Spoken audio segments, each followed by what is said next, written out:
종암동.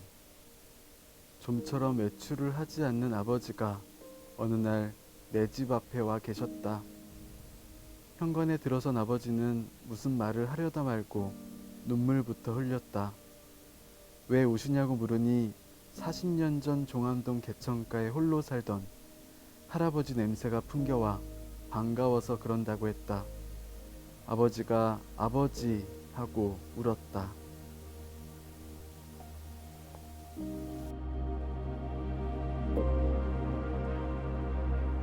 네, 안녕하세요. 성북구 책 목고지 행사 중에 박준 작가와의 만남이 프로그램으로 있는데요. 저는 오늘 이 행사의 사회를 맡은 문학평론가이자 서울예대 문창과에서 학생들과 비평을 공부하고 있는 송종원이라고 합니다. 인사 부탁드립니다. 예, 저는 오늘 행사에서 시인으로 나온 박준이라고 합니다. 반갑습니다. 네, 저희가 이 행사를 지금 종암동에 있는 새날도서관에서 촬영을 하고 있습니다. 네.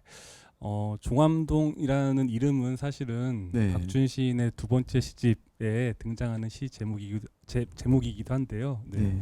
제가 알고 있기로는 뭐 아버님이 이제 박준 시인의 할아버님, 그러니까 네. 아버님의 아버님을 떠올리는 기억과 관련된 시를 그 종암동이라는 작품에서 쓰신 것 같아요. 네, 맞아요. 혹시 박준 시인도 종암동과 특별한 어떤 추억, 기억 같은 것들이 있을까요?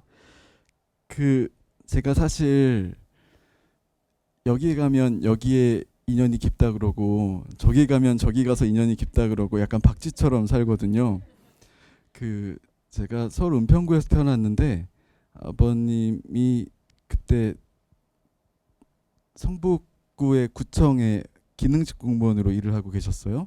그러니까 그 당시에는 그 종량제 봉투를 내놓지 않고 너무 옛날 얘기 같지만 집에서 쓰레기가 나오면 종량제 봉투로 이렇게 배출해서 걷어가는 게 아니라 그 집 앞에 혹은 동네마다 있는 공동 쓰레기통에 쓰레기를 부으면 새벽마다 그 환경미화분들이 그 쓰레기를 수거하거나 아니면 대로변 같은 경우에는 그 큰 환경미화원 차가 그 쓰레기를 수거해서 지금 서울의 상암동에 있는 난지도에 이것을 매립하는 형식으로 이 생활 쓰레기를 처리했는데 아버지가 그 일을 하셨어요. 그래서 성북구청에 계셨고 태어난 것은 그렇게 태어났지만 직장이 여기니까 왔다 갔다 하면서 이 성북구의 일부 동네들에서 유년을 보냈습니다. 근데 이 종암동이 있는 종암경찰서가 있고 이 새날 도서관이 있잖아요. 여기가 저한테 어쩌면 세상의 끝이었어요. 버스를 한 번 타서 갈 수 있는 가장 큰 번화가니까. 그래서 이 동네 오면 약간 시간이 섞여서 어렸을 때 봤던 그 두려움 같은 거, 그 큰 도로를 봤을 때 두려움, 높은 고가도로를 봤을 때 두려움, 그리고 신남, 그런 것들이 연상되는 동네였습니다. 근데 송종원 평론가도 종암동과 인연이 있으시죠? 네. 네, 저는 요 근처에 있는 대학에서 네. 공부를 해가지고 이 곳간은 좀 많이 방문했던 기억도 있고 사실은 네. 뭐 자취를 종암동이나 제기동, 네. 보문동 일대에서 한 기억도 있습니다. 네. 네. 저는 종암동 하면 생각나는 게 제가 아는 분은 이제 신도시에서 자녀를 이제 키웠던 적이 있었는데 신도시에서 키웠던 자녀를 어떤 문제 때문에 이 종암동 쪽 학교를 보내게 됐었나 봐요. 근데 그 자녀가 이쪽에 와서 너무 놀랬다고 하더라고요. 뭐가 놀래요? 전봇대라는 걸 처음 본 거예요. 아, 근데 오늘 이 행사를 맞이해서 오는 그 모습 속에도 전봇대가 여전히 있더라고요. 그래서 네. 저는 종암동 하면 어떤 시간이 차곡차곡 쌓여 있는 공간이 아닐까라는 생각이 네. 들고 아까 박준 시인이 그래서 얘기해 주신 대로 이곳에 오면 어떤 유년의 기억이나 어떤 오래된 시간 같은 것들이 뒤섞여서 본인에게 다가온다는 그 느낌이 사실은 종암동이 가지고 있는 어떤 특별함이 아닐까라는 생각도 들기도 했습니다. 그 생각 처음 했네요. 그 계획 도시들은 전기를 지하에 매설하니까. 그렇죠. 예, 전 지금 깨달았습니다. 그것들을. 네. 얘기가 뭐 하다 보니까 종암동 얘기에서 아버님 얘기도 나왔는데 사실은 네. 박준 시인의 아버님도 이제 유명한 아, 분이 되신 네. 것 같아요. 네. 그렇죠. 뭐 방송 출연이 되었다는 것은 많은 분들이 알고 계실 거고, 저는 아버님이 방송 출연하기 이전에 박준 시인과 아버님이 같이 신문 인터뷰를 했던 기사를 네. 되게 뭐랄까 감동하면서 본 적이 있었는데, 네. 그때 박준 시인이 아버님에 대해서 이야기할 때 그런 얘기를 하셨어요. 음. 저희 아버지는 저에게 많은 정보를 주시기보단 저에게 정서를 주셨어요, 이런 얘기를 하셨거든요. 네. 근데 그 얘기가 이 시인을 키운데 팔아른 아버님의 역할이 크겠다라는 생각이 들었고, 네. 왜냐하면 시인들 하면은 정서나 어떤 감정 이런 것들을 잘 다루는 사람으로 사람들에게 알려져 있잖아요. 네. 근데 그 질문, 그 인터뷰를 보면서 그런 생각이 들더라고요. 많은 정서를 받았다고 했는데, 그러면 시를 쓰는데 도움이 됐을 것 같은 그 정서 중에 어떤 정서들이 많았는지라는 것이 좀 궁금했거든요. 근데 먼저 짚고 넘어갈 것은 아버님이 저에게 이 정서를 전달하려고 전달한 것은 아닌 것 같고요.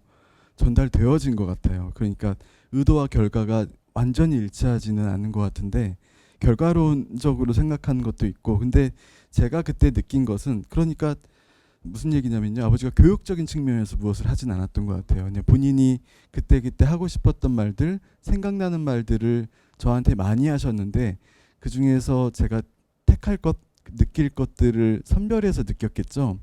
아까 그 성북구청의 기능직 공무원으로 일하셨다고 했잖아요. 그러면 그 한 5톤에서 10톤 정도 되는 그런 생활 쓰레기를 싣고 트럭을 운전해서 가는데 아마 잔업 같은 게 있었던 것 같아요. 그러니까 나한테 주어진 평일 업무에는 저를 이렇게 데리고 갈 생각은 차마 하지 못했고요. 그냥 아주 간단한 일, 내가 하지 못한 일, 주말에 4시간을 내서 한 번 더 하는 일 같은 경우에는 저를 태우고 다니셨는데, 차에 옆자리에 조수석에 뒤에 쓰레기가 실려 있고요. 쓰레기차라고 저는 불렀는데 달리 부를 방법이 없어요. 근데 이 쓰레기차를 타고 다녔는데, 근데 기억나는 장면 중에 하나가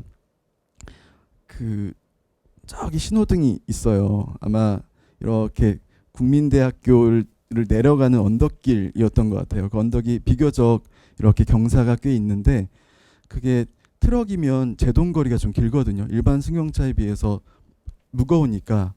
그래서 신호등을 보는데 저게 초록불이 들어왔어도 그 길가에 서 있는 사람들의 표정을 보면 저 초록불이 곧 붉은 등으로 바뀔지 예측이 된다. 사람들이 초조한 표정으로 신호등을 보고 있으면 곧 바뀔 거라는 얘기고, 사람들이 한 걸음 멀리 떨어져서 횡단보도에서 멀리 떨어져서 딴청을 피우고 있으면 이게 바뀐 지 얼마 안 됐다는 거니까 그때는 가도 되고, 아니면 사람들이 초조해할 때는 미리 속도를 줄여야 된다. 이런 말들을 저한테 해줬는데 그때마다 저는 그러면 사람 표정만 보고 얘기를 하는 거죠. 초조해 보여. 딴짓하고 있어. 이렇게. 근데 그게 지금까지 기억에 남는 거 보면 그 사람들의 얼굴을 읽고 표정을 읽고 무엇을 예측하고 생각하고 이런 것들이, 시인이 되라고 저한테 이런 말을 하진 않으셨겠지만 네, 어쨌든 많이 남아있는 것들이 있는 것 같습니다. 그리고 또 실패에 대해서도 많이 알려주신 것 같아요. 실패. 이게 아버지 얘기가 나왔으니까 좀 더 자세히 드리면 약간 그냥 선량한 시민 같아요. 무슨 얘기냐면 1990년대 초반에 진짜 옛날 사람 같네요. 예술의 전당에, 서초동 예술의 전당에 오페라 하우스가 개관을 했습니다. 94년일 텐데요. 예술의 전당 원래 있었고 오페라 전용 극장은 국내 처음으로 만든 거예요. 그래서 조선에 흔히 양반들이 쓰는 긴 갓을 형상화한 건물이 있거든요. 근데 그게 개관을 한다고 국민의 한 사람으로서 그것을 축하하기 위해 가야 된다라고 생각을 하셨나 봐요. 그래서 처음으로 뮤지컬을 티켓을 끄는 거예요. 그래서 본인도 처음 보는 뮤지컬이고 당연히 저도 처음 보는 뮤지컬이고, 그래서 지하철을 막 갈아타서 예술의 전당에 가서 뮤지컬을 봤는데 문제가 어려웠어요.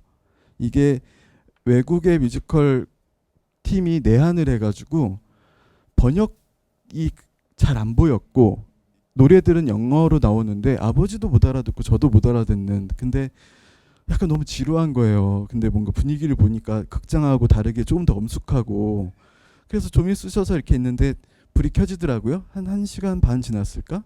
너무 신났어요. 끝나서. 그래서 빨리 사람들 몰리기 전에 지하철역으로 빨리 가자 해서 막 끝나서 예술의 전당을 나오는데 아무도 안 나오는 거예요. 저랑 아버지랑 저희 누나만 가족들만 나오는 거예요. 왜 안 나오지? 저 사람들 왜 화장실 가나? 우린 지하철에 있는 화장실 가자 이렇게 생각을 하고 하는데 그 인터미션이라고 중간에 긴 극은 쉬는 시간을 주잖아요. 인터미션도 못 알아들었죠. 근데 그때 아주 뒤늦게 알았어요. 그것이 인터미션이 있던 극이었고 한 2시간 정도가 더 연기되는. 근데 그게 사실 누가 보면 아이고 뮤지컬 처음 본 사람이 촌스럽게 그거를 인터미션도 모르고 1부만 보고 나왔어라고 혀를 찰 수 있는데 근데 그때의 해방감 같은 거 아무도 안 나오고 저희만 나왔을 때 그리고 더 짠하잖아요. 이것을 보여주려고 자기도 모르는 이 해외에서 온 뮤지컬을 보여주는 마음 같은 것들이 그래서 그것을 부모지만 약간 연민하게 되는 마음도 있고요. 고맙게 생각하는 마음도 있고 그런 감각들이 생긴 것 같습니다. 아버님께서 제가 듣기로는 많은 것들을 선물처럼 주신 것 같아요. 그 시인에게. 그리고 저는 아버님이 그때 TV 프로그램에서 박준 시인과 나와서 이야기를 하실 때 아들에게 건네는 말로 그 당시에 하셨던 말이 어려운 사람 도와주고 살아라 이런 얘기를 하셨는데 맞아요. 네. 별말 아닌데도 그 말에 뭔가 온도라던가 어떤 느낌이 강하게 전달이 되더라고요. 네. 그런 아버지의 화법이라던가 툭 내뱉는 그런 말의 느낌이 박준 시인의 시가 가지고 있는 어떤 정감이라던가 질감하고도 유사하게 느껴져서 아버님한테 꼭 잘하시라는 말씀을 네. 이 자리에서 또 한번 드리고 싶네요. 근데 그 전말이 있어요. 이제 그런 말 자주 하시거든요. 그래서 음식점 가서 2명이 아버지랑 저랑 둘이 가서 메뉴 3개 시킬 때가 있어요. 그럴 수 있잖아요. 뭐 이렇게 곁들이는 음식을 시킬 때. 근데 그걸 싫어하세요. 한 그릇씩 먹자. 1인분씩. 그러니까 국수를 먹어도 만두는 시키지 말자 이런 거거든요. 근데 그때마다 이거 자꾸 돈 낭비하지 말고 어려운 사람 도와주라 뭐 이런 얘기를 하시는데 제가 그럴 때 그런 얘기 들을 때마다 내 주변에 가장 어려운 사람은 어머니다. 어머니를 도와드리겠다. 이런 약간 블랙 코미디 같지만 이런 대화들이 오고 가는 것입니다. 별거 아닌 대화들이 사실은 어떤 뭐랄까 가까이 있는 사람들에게는 크게 기억되거나 오래 남을 수 있는 말이 될 수도 있을 것 같아요. 이런 말을 드리는 이유 중에 하나는 제가 얼마 전에 백온유 작가랑도 같은 북토크를 나눴던 적이 있는데 백온유 작가의 유언이라는 작품 안에 어머니가 식당을 하시는데 그런 얘기가 있어요. 그 식당 음식을 되게 열심히 만드시는데 왜 그렇게 열심히 하냐 했더니 기사 식당을 하시는데 우리 식당에 찾아오는 기사들이 어느 먼 곳까지 갔다가 왔다는 생각을 하면 그분들에게 정성껏 음식을 마련해주고 싶다라는 식의 대사를 해서 그게 너무 인상적이고 되게 어른의 말이다라는 생각이 들었는데 백온유 작가도 그 말을 사실은 어머니한테 직접 들은 거라는 얘기를 하더라고요. 그래서 아마 부모님들이 자녀들에게 건네는 어떤 가벼운 말도 자녀들에겐 되게 깊게 각인될 수 있는 말이라는 생각이 또 들기도 합니다. 네. 그렇죠. 네. 그런 말들을 듣고 자라셨죠? 많이 혼나고 자랐습니다. 아주 무거울 때도 있죠. 너무 많으면 그 말들이 예. 사실 이제 시를 생각하면 그런데 시가 뭐 장르적인 그 특징이라고도 할 수 있지만 안 그런 시도 있지만 어쨌든 이 말의 부림이라는 것이 조금 더 절제되고 간결하고 그리고 다 말하지 않는 방식으로 말할 때도 있고 그런 감각들도 사실 그 침묵 같은 것인데 아버지한테 배운 것 중에 하나가 또 침묵인 것 같아요. 이 침묵인데 할 말이 없어서 말 안 하는 것도 아니고 화가 나서 말을 안 하는 것도 아니고 그냥 서로 말하지 않아도 되는 상태 이상하지 않고 이것이 이물감이 없고 그러다가 한마디 꺼냈을 때 그래서 더 반가운 상태 계속 무엇을 어떤 것을 주문하고 이런 것이 아니라 그냥 침묵하다 한마디 하고 침묵하다 한마디 하고 그럼 침묵도 말이 될 수도 있고 그 한마디도 침묵이 될 수 있는 거잖아요. 그런 것도 배운 것 같은데 이거 제가 스스로 배운 것 같습니다. 근데 되게 중요한 얘기를 해주셨어요, 사실. 그러니까 옥타비오 파스라는 사람의 활갈이라는 책을 보면 시인들이 가장 잘하는 언어적 기술이라고 하는 것이 사실은 침묵이다라는 얘기가 있거든요. 네. 그런 걸 보면 음. 시인께서 뭐 잘 알아서 배우신 거겠지만 아버님이 가르쳐 주신 그 침묵의 어떤 화법, 침묵의 어떤 그 순간 이런 것이 시적인 느낌하고도 되게 긴밀하게 관련이 있을 것 같기도 합니다. 네. 아버님 얘기 참 많이 하네요. 아, 좋은 말씀 해주셨네요. 네. 이제 사실은 많은 사람들이 시인이라는 존재에 대해서 가지고 있는 어떤 뭐 선입견이라면 선입견, 뭐 혹은 이미지라면 이미지 이런 것들이 있을 텐데, 그리고 사실 또 많이 알려져 있는 것이기도 하지만 시인들은 시를 써서 경제적인 생활을 유지하는 것들이 사실 많은 어려움 같은 것들이 있잖아요. 그리고 우리가 사는 지금 현실이나 세계는 사실은 돈이 되는 일에 사람들이 열중하는 분위기 속에서 많이들 살고 있는데, 그러다 보니까 시인이란 존재가 약간 다른 사람처럼, 그러니까 약간 일반인과는 다른 존재처럼 느껴지기도 하고, 왜 저렇게 돈도 안 되는 일에 목매달고 열심히 할까라는 식의 의문을 가지는 시선들도 있는 것 같아요. 네. 박주인 시인은 시인이 되기로 마음먹었던 어떤 순간이 있는지, 그리고 그 순간들, 그리고 지금까지 시인이란 어떤 사람이다라고 생각하시는지 이것도 좀 여쭤보고 싶네요. 네. 일단 시인도 그렇고 작가도 그렇고 또 다른 분야 예술도 이것이 현실적인 금전과 연결되지 않는 활동이 많다고 생각해요. 물론 연결되는 예술 장르도 있고, 그리고 연결이 용이한 장르도 있고, 뭐 건축이나 이런 부분들은 다른 장르에 비해서는 더 그 내가 내 예술 활동과 내 생계가 더 밀접하게 연결될 수 있다라고 생각하는데, 사실 문학은 이 기준에서 보면 가장 동떨어진 것 같아요. 그러니까 내 창작과 내 예술 활동이 나의 생계로 이어지지 않는 가장 괴리가 큰. 근데 처음에 제가 시인이 되고 싶다라고 생각을 할 때는 그것을 생각하지 않았던 것 같아요. 그게 제가 돈에 욕심이 없거나 현실적인 욕망이 없어서 그런 게 아니라, 아무리 봐도 이걸로 잘해도 부를 얻지 못할 것이다. 그러니까 처음 목표부터 어떤 대중적인 작품을 써서 돈을 벌어야지, 인세를 받아야지, 이런 생각은 정말 없었고요. 없었다는 게 거짓이 아닌 게, 그런 사람이 없으니까 이 세상에 어떤 내 앞에 몇 명이 더 있었으면 나도 저처럼 돼볼까? 근데 시를 써서 부를 축적한 사람은 제가 알기로는 없거든요.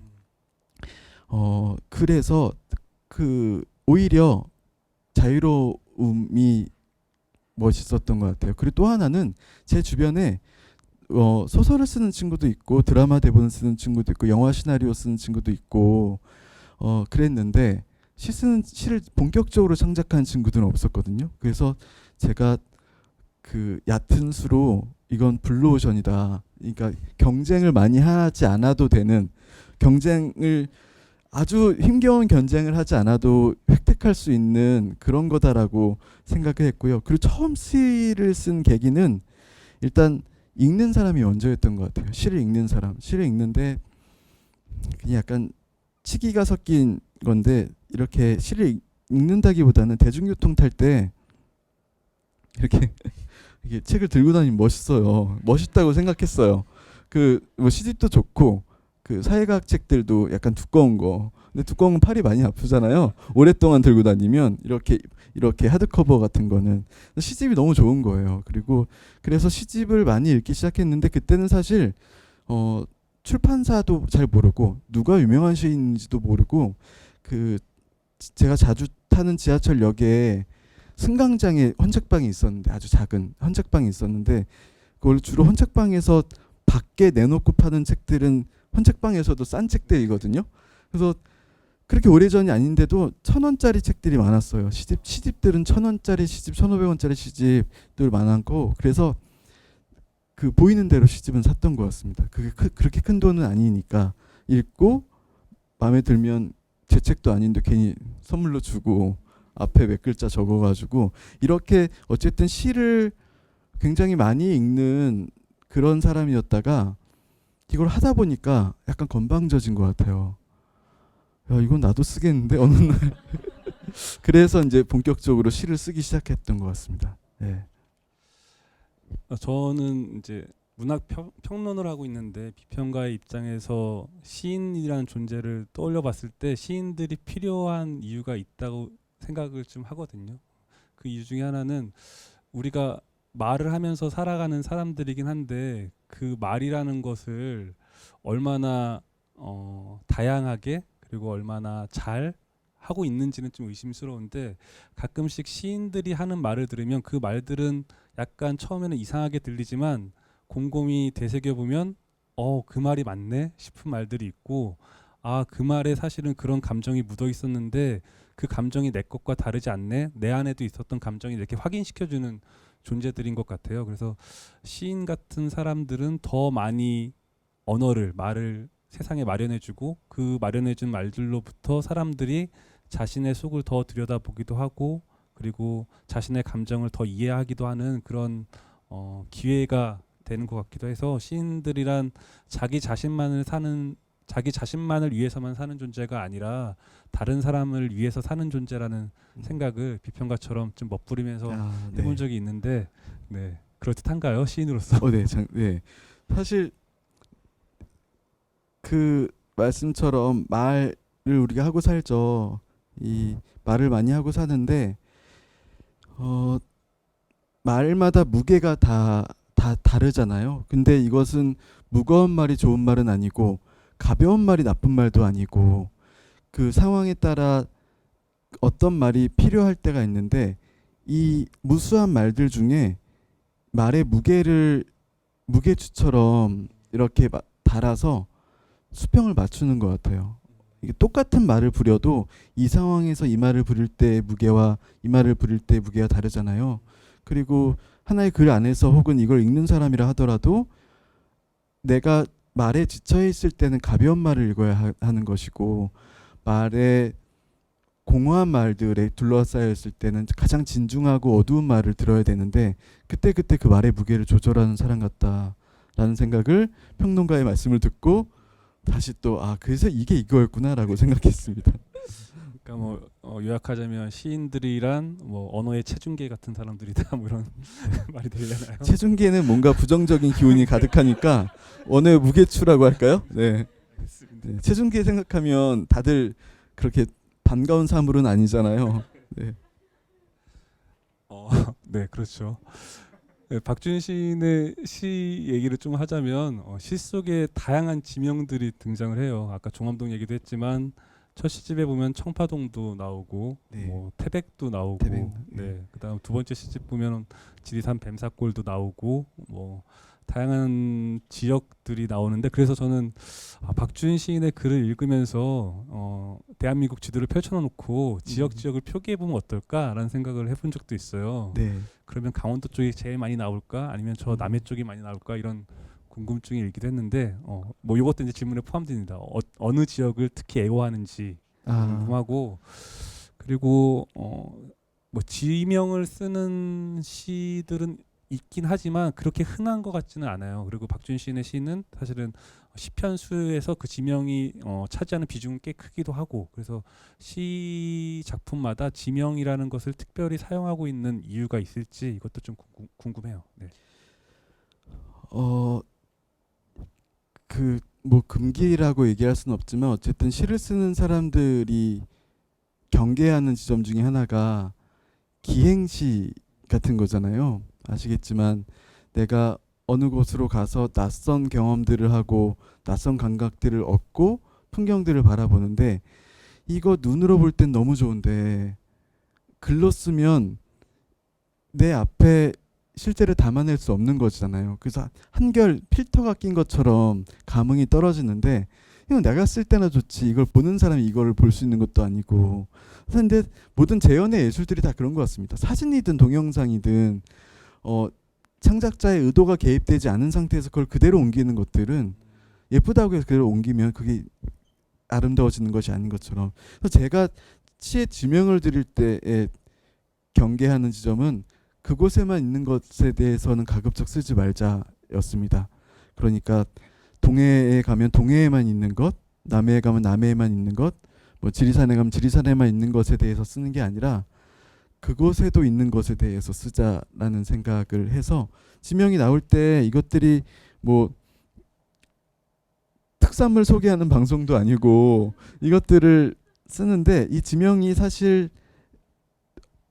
특수성이 아니라 보편성으로 등장하는 경우가 많은 것 같아요. 네. 그런 생각을 하고요. 또 가장 결정적인 거는 이거 약간 무책임해 보일 수도 있지만 지명에 가지 않았는데 지명을 놓고 시를 쓰진 않거든요. 지명에 가니까 지명에 대해서 쓰는 게 있는데 제가 시를 쓸 때 집중적으로 시를 쓸 때는 평소에는 메모하고 이렇게 가까운 뭐 휴대전화나 이런 메모장에 적고 혹은 그 공책에 적고 공책 말고 뭐라고 노트에 적고 공책에 적고 어떻게 이렇게 메모를 하는데 이 시를 이제 완성을 하겠다고 할 때는 조금 더 외부와 차단된 곳에 가서 쓰는 경우가 많았어요. 그러면 사실 이때 이 지명들은 그곳에서 쓴 경우들이 많은 작품입니다. 네. 그 외따로 떨어진 어떤 숙소 같은 데서 네. 쓰셨을 시를 쓸 때 네. 그때 뭐 그 작품 속에 자연스럽게 네. 들어온 어떤 그렇죠. 이름일 수도 있다는 얘기네요. 네. 근데 상대적으로 이 지역을 선택할 때는 아는 사람이 없는 데로 가요. 이게 아는 사람 있는 데로 예를 들면 부산이 큰 도시잖아요. 인구도 많고 부산에 가면 한 5명 정도한테 연락을 할까 말까 생각을 하거든요. 근데 이게 이상한 일입니다. 제가 제 일정대로 지역에 갔다고 해서 나 왔어 라고 응당 연락을 해서 이 사람 만나야 되는 것도 아니잖아요. 그런데 그럼 연락하지 않는데 연락하지 않으면 계속 마음에 걸려요. 연락을 해야 되나? 안 해야 되나? 3일째 연락을 해볼까? 그래서 가기 전에 잠깐 나 왔다 가고 있어 뭐 이렇게 연락할 수도 없고 그래서 그냥 아무 사람이 아무 데도 없는 그곳에 가는 경우가 많습니다. 네. 얘기를 듣다 보니 저에게 떠오른 생각은 그런 거였어요. 그러니까 아까 좀 전에 박주인 시인께서 기행시를 쓰는 것에 대해서 좀 저어하는 이유 중에 하나는 내가 아무리 신났다고 하더라도 그게 언어화가 제대로 되지 않을 가능성 같은 것들이 있다라고 얘기하셨는데 그런 이유도 있지만 또 한편으로는 우리가 술에 취해서 쓴 편지는 보내지 않잖아요. 그러니까 여행지도 사실은 우리에게 어떤 도취의 감각 같은 것들을 만들어내는 것 같아요. 자기 스스로 취하게 만드는. 그러네요. 네, 그렇기 때문에 그 도취의 감각이라는 게 시를 만들어내는 어떤 계기가 될 수도 있지만 자기가 살고 있는 세계와 전혀 별개의 이야기들을 쓸 수 있는 어떤 문제점 같은 것들도 있을 텐데 박준 시인이 아까 얘기한 것처럼 그 본인이 시에서 쓴 지명들은 사실은 보편적인 자리로서의 어떤 느낌을 가지고 싶다고 하셨던 게 그런 게 아닌가 싶어요. 그러니까 내가 살고 있는 생활하고 있는 공간과 전혀 별개의 갑자기 도취된 갑자기 기분 좋아진 그런 자리가 아니라 내가 오랫동안 살아왔던 자리의 기억이나 느낌 같은 것들이 사람들을 만나지 않는 그 외따로 떨어진 공간 속에서 뭔가 더 깊게 그 자리로 자기가 살고 있는 자리로 돌아갈 수 있는 그런 곳으로 스스로 찾아 들어가는 것이 아닌가. 그 동굴은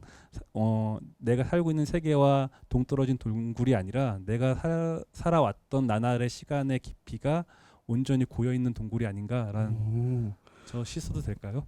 아니 저는 어플리케이션 하나 개발하고 싶어요. 이렇게 평론가가 그냥 우리가 흔히 생각하는 평론가는 어떤 사안에 대해서 깊이 얘기할 텐데 어렵게 얘기할 것이다라는 그런 선입견이 사실 있잖아요. 근데 어렵지도 않게 그렇다고 깊이 있게 동시에 이 자리들을 짚어내는 어플이 있으면 내가 무슨 말 하면 아까 술에 취한 편지는 보내지 않는 것과 같다. 이런 것들을 주면 참 좋겠다. 송정원 어플리케이션 만들면 참 좋겠다. 그때그때 할 말하는 거예요. 그럼 내가 왜 이런 생각을 하는지 아주 명쾌하게 정리를 해주고 계시는 것 같아서 성북문화재단과 한번 협업해서 만들어 보도록 하겠습니다. 네. 그러게요. 그 도치이네요. 근데 그게 여행지가 대단할수록 더 도치되는 것 같아요. 저는 사막 못 봤지만 시인들이 사막 보면 막 시 쓰고 싶어 하더라고요. 이게 물론 거기서 사막의 은유적 의미를 끌어내서 쓰면 좋은 시가 되고 사막 기행만 쓰면 기행시로 그치는 거겠지만 도치 술에 취한 편지는 보내지 않는다. 네. 술에 취한 문자는 보낼 때가 있는데. 네. 문자 자주 보내시나 봐요. 네. 작품 얘기를 좀 하자면 작품집이 사실은 적지 않고 시집이 2권이고 산문집이 1권이고 또 그림책도 같이 쓰셨어요. 그래서 다양한 작품집들을 좀 엮어서 얘기해 보고자 싶은 마음이 있어서 제가 그냥 시간 순으로 나온 작품집의 제목을 한번 이어서 한번 봤거든요. 그랬더니 당신의 이름을 지어다가 며칠은 먹었다. 운다고 달라지는 일은 없겠지만 우리가 함께 장마를 볼 수도 있겠습니다. 우리는 안녕. 이렇게 되더라고요. 네. 근데 이 문장이 똑 떨어지지는 않지만 이상하게 어떤 이어짐 같은 것들이 있는 것 같아요. 그리고 이 문장들을 들여다보면 이 시인은 이런 것들을 중요하게 여기는 것 같다. 가령 당신, 이름, 아픔, 울음, 계절, 인사 이런 게 좀 뽑아지더라고요. 키워드로. 네. 네. 그래서 이런 질문을 한번 드려볼까 합니다. 어떤 당신에 대해서 시를 썼고 어떤 아픔과 울음을 그리려고 했으며 어떤 계절, 어떤 인사를 좋아하나요? 네. 어려운 질문이네요. 너무 많죠? 네. 어떤 아픔, 어떤 울음, 어떤 당신, 어떤 계절, 어떤 인사. 어떤 인사. 네. 이게 그 한 문장의 질문이 5개를 물어보는 그 이게 저 무게추를 달면 너무 무게가 많이 나가네요. 네. 네. 가벼운 것부터 대답해 주시죠. 어떤 인사 한번 여쭤볼까요? 네. 네. 그저 다른 생각하고 있었는데 일단 계절과 인사는 동일한 것 같습니다. 이 계절 인사라고 붙여도 되는데 이게 사실 우리가 누구를 만나면 이메일을 적든 문자를 쓰든 혹은 이렇게 대면을 하든 계절 날씨 얘기하잖아요. 근데 너무 흔하게 하죠.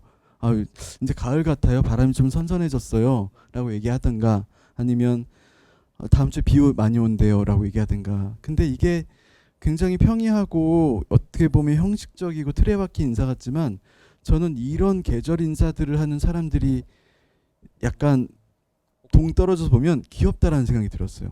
이렇게 만약에 높은 곳에서 전 세계 사람들을 볼 수 있으면 수많은 사람들이 동시에 날씨에 대해서, 하늘에 뜬 구름에 대해서, 해에 대해서, 달에 대해서, 비에 대해서 얘기를 하고 있을 텐데 얼마나 많은 사람이 날씨 얘기를 할까. 근데 이것들이 별거 아니라고 얘기했지만 새삼 다정해 보이는 거였어요. 뭔가 한 문장이라도 먼저 떼는 노력 같은 것일까요? 아니면 이 정막이 흐르는 이 상황을 깨기 위한 기침 같은 거라고. 그래서 날씨 이야기를 하는 사람들이 다시 보이기 시작했고요. 그러니까 뻔한 이야기를 뻔하게 하는 것을 싫어했는데 어느 순간부터 이게 좋아지기 시작한 거예요. 그래서 계절 인사는 그렇게 제가 다정하다는 걸 느끼는 거고요. 그 저의 계절 인사도 사실 있습니다. 이건 전혀 다른 얘기인데요. 제가 시인이잖아요. 근데 시인인데 이렇게 시인으로서 나와서 이런 자리도 있지만 시인이 아닌 자리에서 일을 할 때도 있는 거잖아요. 뭐 직장에서 일을 하든 혹은 하다못해 자동차 보험 연장을 하든 어쨌든 이런 무수한 순간마다 주로 이메일 같은 것을 주고받는데 그때 사람들이 저한테 기대를 하세요. 어떤 인사를 할지. 시인이니까 예를 들면 그 어떤 행사를 했는데 행사의 회계팀에서 연락이 와요. 회계팀에서 연락이 와서 너의 개인 정보와 지급 정보를 달라. 네. 근데 이 회계팀 직원분은 제가 시인인 것만 알아요. 어떤 행사를 했는지 잘 모르세요. 그거는 이제 그 기획하는 팀에서 했으니까.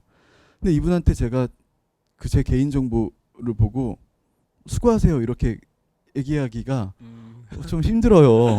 근데 그렇다고 거기서 제가 시를 쓰고 앉아 있을 수는 없거든요. 시간이 얼마나 걸릴까요? 근데 그때 제가 딱 지금 같은 환절기에 자주 쓰는 계절 인사가 있는데 이건 지금 보시는 분들이 그냥 쓰셔도 될 것 같아요. 뭐 특허가 있는 게 아니니까 저작권 있는 게 아니니까. 여름이 떠날 때는 계절이 떠날 때는 떠나는 여름을 잘 배웅해 주세요라고 제가 네. 적고요. 가을이 올 때는 오는 가을을 잘 반겨 주세요라고 얘기하고요. 가을 가면 떠나는 가을을 잘 배웅해 주세요. 오는 겨울을 잘 맞아 주세요. 그 뭐 봄이 올 땐 다가오는 봄에 손을 힘껏 흔들어 주세요. 뭐 이렇게 이런 계절 인사를 합니다. 네, 이용하시면 될 것 같아요. 네. 그리고 아픔과 울음인데 이 아픔이라는 게 굉장히 추상적이고 상대적인 거라는 생각이 들었어요. 우리가 그 너 어디까지 아파봤니라고 물어볼 수는 없는 거잖아요. 그리고 인간이 겪을 수 있는 아픔이라는 게 똑같은 압력과 똑같은 힘으로 타격이 생긴다 하더라도 이거를 내 아픔으로 내면화하는 방식은 다 다른 것 같고 부정할 수도 있고요. 그것을 함몰될 수도 있고 아주 이 아픔에 대해서 대응하는 사람의 방식이 여러 가지인데 저는 기록하는 사람인 것 같다는 생각이 일단 들었고요. 근데 이 아픔이라는 것은 이 기록을 할 때 얼마나 이 아픔을 생생하게 기록하냐보다는 얼마나 오래 기억하고 오래 기록할 것인가에 염두를 두는 것 같아요. 그 내가 이 커터칼 같은 걸로 이렇게 공작을 하다가 손가락을 잘못해서 찝었는데 1cm 정도 상처가 생겼다고 봐요. 그래서 상처 났어라고 누구한테 보여줬을 때 가장 이상한 일은 야 나는 5cm 찢어졌어라고 네가 아프면 얼마나 아파 난 더 아파 이게 같은 거거든요. 1cm 찢어진 사람의 아픔과 5cm 찢어진 사람의 아픔이 5cm 찢어진 사람의 아픔이 더 아프다고 얘기할 수 없듯이 개인마다 이것을 받아들이는 과정이 다른데 저는 이 다른 과정들을 좀 시에서 얘기를 하고 싶었다 이런 생각도 들었습니다. 그리고 또 하나가 있었죠. 다 얘기하실 거예요? 아니요. 네. 제가 질문을 너무 많이 드린 것 같아가지고 좀 네. 잘라서 네. 얘기를 드리려고 합니다. 아픔 얘기를 해주셨는데 사실은 이제 아픔, 고통 이런 것들은 시에서 많이 발견되는 거라고 사람들이 많이 알고 있잖아요. 실제로 이제 시인이기도 한 보들레르 같은 사람은 시인은 회복기 환자 같은 사람이다 이런 얘기를 해준 적이 있거든요. 그러니까 회복기 환자라는 건 아픔이 있었지만 이제 막 아파하는 사람에다 겪고 나서 이제 좀 조금씩 회복되고 있는 그런데도 불구하고 아픔의 기억이 있기 때문에 약간 어떤 상처 비슷한 게 다시 한번 생기면 화들짝 놀라기도 하는 그래서 뭔가 되게 예민한 상태의 사람을 회복기 환자라는 비유를 썼던 것 같은데 아까 이제 그 박준 시인께서 아픔의 어떤 그 순간의 기록뿐만이 아니라 아픔이 지속되는 어떤 과정 같은 것들을 좀 들여다본다라고 얘기해 주셨을 때 보들레르가 말했던 회복까지도 뭔가 염두에 두고 있는 아픔 같은 것들을 시 속에서 그려내고 있지 않나라는 느낌이 좀 들었고 그것이 독자들에게는 박준혜 시는 읽으면 눈물이 나지만 그 눈물은 그냥 괴롭고 슬퍼서 나는 눈물만이 아니라 기쁜 때도 나는 눈물 같은 그런 눈물처럼 받아들여 주는 게 아닌가라는 생각이 좀 들었고요. 네. 저도 인사 얘기 하나만 해도 될까요? 네. 아니 이것도 약간 어플리케이션 개발하고 싶었어요. 네. 보들레르의 이야기를 이렇게 인용해 주시잖아요. 네. 너무 적합하다. 그 사실 다들 느끼실 거예요. 회복기 환자가 우리가 몸살만 앓고 혹은 편도에 염증이 생겨서 고열이 생겼다가 약을 먹고 다음날 자고 일어났는데 다 나아지진 않았는데 나아지고 있는데 그럴 때 감각이 열리잖아요. 뭔가 생경한 감각도 느껴지고 내가 몸을 만져도 이거 내가 만지는 것 같지도 않고 아직 미열이 남아 있어서 음식을 먹어도 처음 보는 맛이 느껴지고 이런 감각이 사실 나의 감각을 깨워주는 것 같기도 한 것 같습니다. 또 비슷한 체험으로는 과음하고 정말 힘들다 했는데 점점 괜찮아질 때 그때도 감각이 깨어나잖아요. 비슷한 것 같습니다. 회복기죠 그때. 네, 회복기. 네. 아까 인사도 저도 인사. 네. 이야기를 좀 드리고 싶었다고 했는데 저는 이제 집에 36개월 된 아이가 있어요. 연우라는 이름의 맞아요. 귀여운 아이가 있죠. 연우가 이제 저희 집과 멀지 않은 공간에 박준 시인이 살기 때문에 몇 번 마주친 적이 있는데 이제 그게 빈도수가 높진 않은데 박준 시인을 알아보고 TV에 나오니까 준이 삼촌이라는 말을 이렇게 하더라고요. 근데 이 아이에게 왜 박준 시인이 그렇게 각인되어 있을까? 자주 만나는 사람이 아닌데도 이런 생각을 하다가 들었던 생각인데 박준 시인이 어느 날 저의 그 아이를 만나줬을 때 아이에게 달려와 줬거든요. 달려주는 게 끝난 게 아니라 마지막에 아이를 이렇게 좀 안아주는데 이제 보통의 이제 어른들은 아이랑 인사를 할 때 눈높이를 맞추기보다는 위에서 아이를 내려다보면서 인사를 해주는 것 같은데 박준 씨는 달려와 준 것도 달려와 준 것인데 이제 약간 무릎을 꿇듯이 해서 아이를 안아주는 그때 그 시선의 눈맞춤이 아이에게는 상당히 존중을 받는 느낌 같은 것들을 주면서 이 사람은 이 남자는 한번 내가 좀 기억해줘야 되겠는데라는 생각이 들지 않았을까. 기억할 만한 가치가 있다. 네. 되게 감동적이네요. 아, 그런 그 약간 뭐랄까 이제 눈높이 약한 사람 혹은 자기보다 힘이 없는 사람에게 눈높이를 맞춰주려는 그런 시선이 박준 시인의 인간적인 모습이기도 하지만 저는 시 속에도 있다고 생각을 하거든요. 그래서 박준 시인의 첫 번째 시집 보면 이제 다양한 상황에서 미인이라는 이름이 등장하기도 하는데 그 미인은 이제 우리가 뭐 우러르는 미인이 아니라 뭔가 내가 약간 좀 다가가서 좀 더 안아주고 싶은 뭔가 이 사람이 괴로운 상황에 있다면 같이 그 사람의 어깨를 한번 짚어주고 싶은 그런 사람으로서의 미인이 아닌가 뭐 이런 생각이 좀 들기도 했어요. 네. 네. 아, 네. 맞는 말씀 같고요. 이게 사실 그 아픔이라는 게 내 개인적으로 아픈 거잖아요. 그래서 이 나에게 주어진 아픔은 사람마다 다르다. 정말 정말 친한 형제가 동시에 부모님을 잃을 수 있잖아요. 그러니까 부모님이 돌아가시면 형제는 둘 다 모친상을 당하거나 부친상을 당하는 거잖아요. 근데 이것을 누구는 덜 슬퍼하고 누구는 더 슬퍼하고 이 사람 나쁜 사람다 이런 얘기를 할 수는 없는 거잖아요. 우리가 왜 장례하는데 동생은 울고 형은 안 울어? 이럴 수도 없는 거고. 근데 이거는 그 나라는 개인마다 다 다르게 갖는 아픔의 감각이지만 하나 공통적으로 아파본 사람들은 공통적인 감각을 갖는 게 타인의 아픔에 대해 접근하는 방법이 있다고 생각해요. 그러니까 36개월 된 연우랑 같이 사시지만 어려서 기억을 떠올려 보세요. 어려서 눈가를 다쳤어요. 눈가에 뭐가 탁 맞았는데 아이들이 울잖아요. 그럼 눈을 이렇게 맞고 울어요. 이렇게 맞고 우는데 이렇게 울다 보면 느낌이 와요. 안 아프네. 생각보다 안 아프다는 느낌이 있잖아요. 근데 이때 누가 와서 손을 확 대면 진짜 싫어요. 이렇게 있을 때 내 울음이 저절로 멈출 때까지 좀 봐야지. 봐봐 하고 손을 확 대면 그게 똑같은 것 같은 나쁜 사람한테 너 왜 아파? 내가 해결해 줄게. 이런 거 갖고 아픈 거 아니야. 난 더 아파. 이런 것들은 아무 도움도 안 되고 시의 방식은 제가 생각한 시의 방식은 그냥 조만치 있는 거예요. 내가 이러고 있는데 저기서 그냥 쭈그려 앉아 있는 방식. 근데 그게 이상한 위안이 될 때가 있는데 그게 적극적이라고 얘기할 수도 있고 소극적이라고 얘기할 수도 있고 근데 저는 가장 좋은 거리, 가장 위안의 방식이라고 생각해요. 그냥 있어주는 거. 와서 물어보지 않고 손 확 치지 않고. 네. 그 거리에 대한 얘기도 사실은 작품을 가지고도 얘기하고 할 수 있을 것 같아요. 예전에 이제 박준 시인 가서가 코로나 이전에 노래방에 간 적이 있었는데 네. 저는 그때도 되게 인상적이었던 게 박준 시인은 절대 키가 높은 노래는 부르지 않습니다. 못 불러서 그런 거잖아요. 그리고 네. 남성 분들이 이제 약간 도취됐을 때 부르는 이제 막 약간 고함처럼 내지르는 스타일의 노래도 부르지 않더라고요. 어조 자체가 나긋하고 약간 조용한 듯한 어조의 노래를 좋아하는 느낌이었는데 그게 좀 전에 말해주신 뭔가 갑자기 확 다가서려고 하지 않은 거리감은 어느 정도 유지해주고 옆에 있어주는 그런 감각하고 닮아있지 않나라는 생각이 좀 들기도 해요. 네.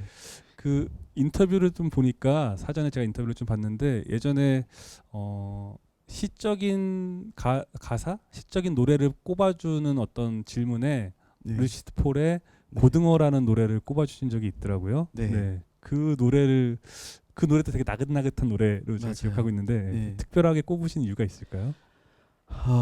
그 루시드 폴의 고등어라는 노래 지금도 생각하면 너무 아름답다라고 하는데 저는 정보와 정서가 섞인 것들을 좋아하는 것 같습니다. 이 노래에는 고등어를 어떻게 사야 한다는 아주 실용적인 정보도 들어있거든요. 나를 고를 때는 내 눈을 바라봐줘요. 나는 이건데 생선 눈을 보고 신선도를 파악하라. 근데 그 다음 나오는 가사가 나는 눈을 감는 법도 몰라요라고 하거든요. 그래서 아 이건 반칙이다라는 생각도 했고요. 그리고 또 그거 있어요.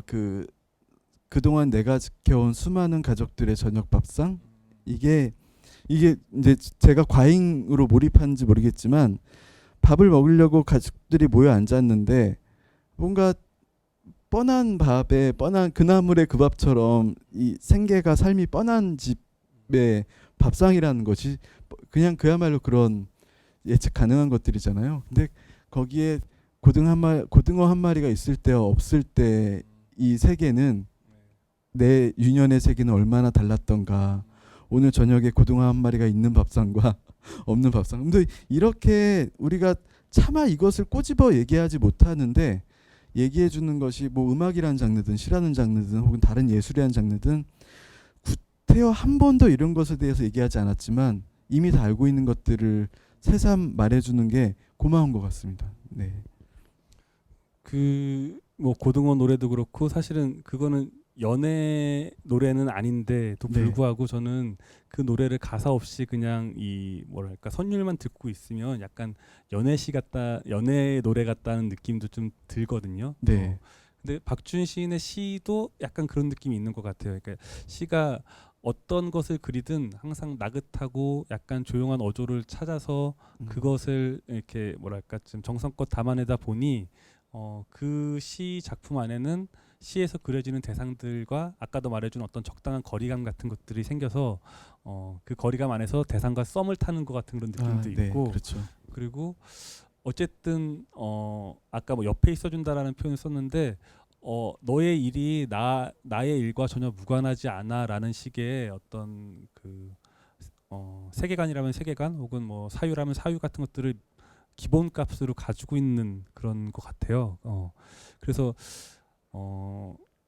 연애 시가 아닌데도 연애 시처럼 느껴지는 본인의 시의 어떤 질감이랄까 이런 것에 대해서 좀 고민해 보시거나 뭐 생각해 보신 적이 있는지 이것도 좀 궁금하네요. 네. 그게 말투인 것 같습니다. 말투인 것 같은데 제가 평소에 대화할 때 쓰는 말투와 시에서 쓰는 이것이 동일하진 않지만 어느 정도 닮아 있다고 생각하는데 할 말 바로 안 하는 것이 큰 일이라고 생각해요.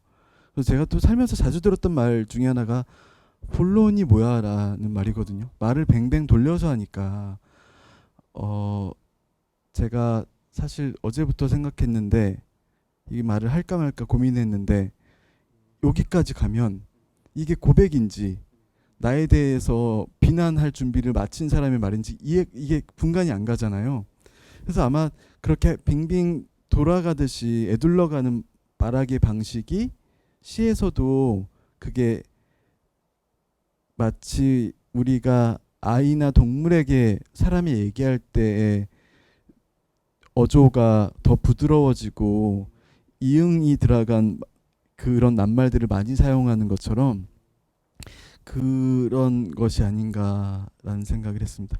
이게 요즘에 사이다라는 말도 있고요. 돌직구라는 말도 있고 이런 화법들이 필요할 때가 있죠. 사실 필요할 때가 있는데 너무 많은 것 같아요. 이것은 어떤 정보를 주고받을 때 말하기에는 빠르고 정확하고 시원하고 통쾌하고 할 때가 있는데 이런 사이 말고 우리가 정서를 주고받아도 되는 편한 관계에서까지 돌직구를 날리거나 사이다를 마실 필요가 없고 좀 더 부드럽고 정보 전달이 느리더라도 정서랑 같이 전달하고 이런 말들을 시에서도 쓰고 싶었습니다. 네.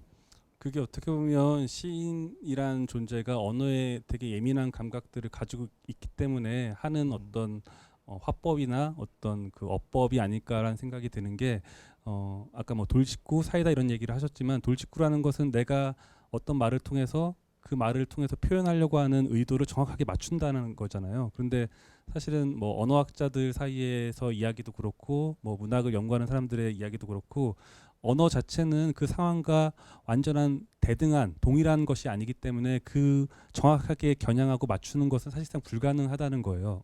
근데 그것을 사람들은 마치 정확하게 맞춘 것처럼 착각을 가지고 있다는 거죠.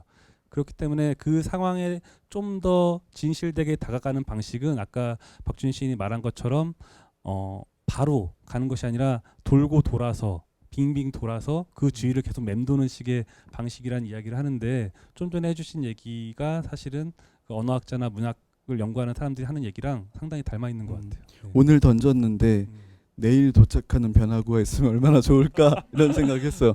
예, 그 만나고 그러니까 그게 오래 남는 말 같은 건데 아까 말씀하신 문학이 담고 있는 좋은 무게를 가진 말이라는 게 또 오래 남는 것이잖아요. 네, 네.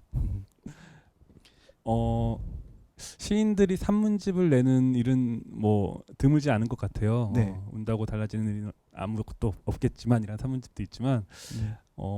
다른 작품집으로 그림책도 내신 적이 있어요. 네, 맞아요. 근데 시인들이 또 그림책 작업을 그림 작가분과 함께하는 일은 또 사실 흔한 일은 아니거든요. 그렇죠. 그래서 이 일을 기획하고 하려고 마음 먹었을 때 특별한 어떤 마음 먹음이 있지 않았을까라는 생각이 또 들기도 해요. 네, 어떠셨어요? 그 시 쓰다 보면 산문 쓰기는 그냥 솔직하고 진솔하게 쓰자 뭐 이 정도 목적을 갖고 있고요. 시는 진짜 잘 쓰자라는 생각을 하거든요.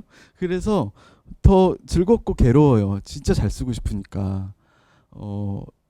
그런데 가장 또 부딪히는 마음 중에 하나가 시 쓸 때 더 말하고 싶다예요. 이게 우리가 어떤 중요한 자리에 있을 때 상대방에게 내 말 이해했어? 라고 물어보잖아요. 근데 너무 자주 물어보면 안 되는 거잖아요. 그리고 이해했는지 안 했는지가 되게 걱정이 돼서도 안 되죠. 근데 시 쓸 때는 내 말 다 이해 못하면 어떡하지? 더 말하면 되지 않나?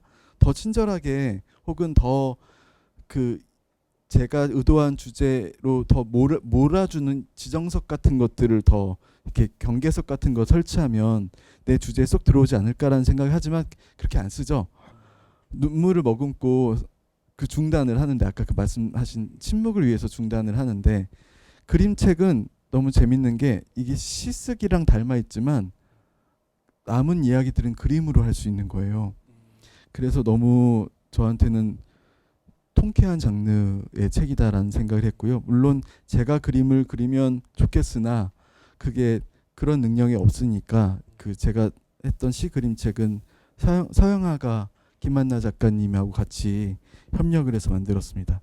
너무 좋아요. 제가 무슨 말을 했는데 그림이 내 말을 그대로 따라주는 것도 아니고 내 말을 하나 더 송정원 평론가처럼 변주를 해서 다른 컨텐츠로 내놓고 그러면 나도 더 잘 쓰고 싶어지고 이렇게 계단 올라가듯이 한 칸 한 칸 올라가듯이 그렇게 그림책을 냈어요.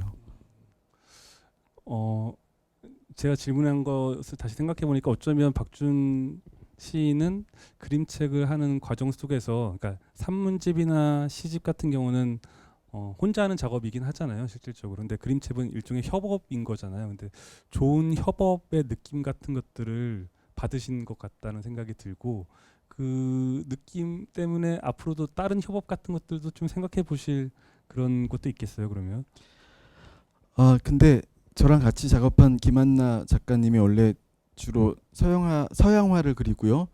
그 토끼를 오브제로 토끼 그림을 많이 그리시는 분인데 처음 그림책 작업을 하셨고요. 저도 그림책을 처음 쓰고 근데 저랑 비슷한 성정을 가지신 것 같아요. 제가 글을 써서 드리면 그 글을 토대로 하나 발전을 시켜서 그림을 그려주잖아요. 그러면 저는 이전에 드렸던 글을 후회하면서 이렇게 좋게 해석해 주셨구나. 그러면 그 그림에 맞춰 다시 글을 써요.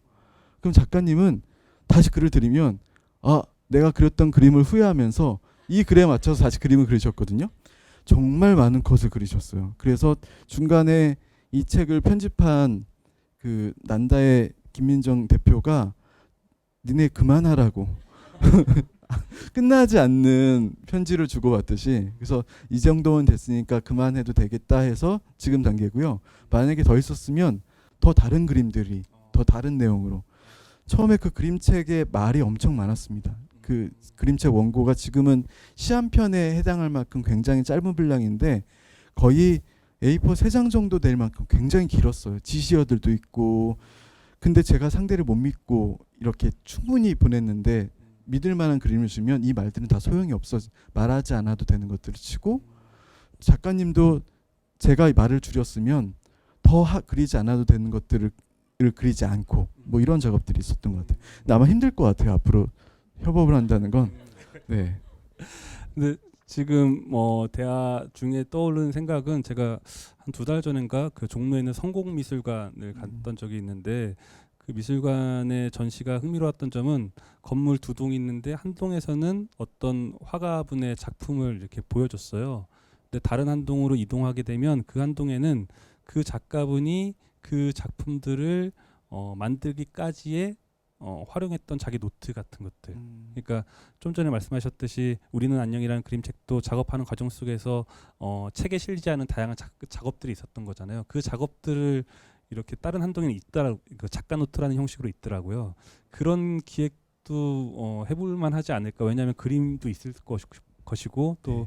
박준 시인이 쓴 어떤 그 문장들도 있을 테니까 그런 것만 따로 모아놔도 아이들이 가면 상당히 반겨하지 않을까라는 생각이 또 들기도 하네요. 재밌어야 될 텐데 그게 네.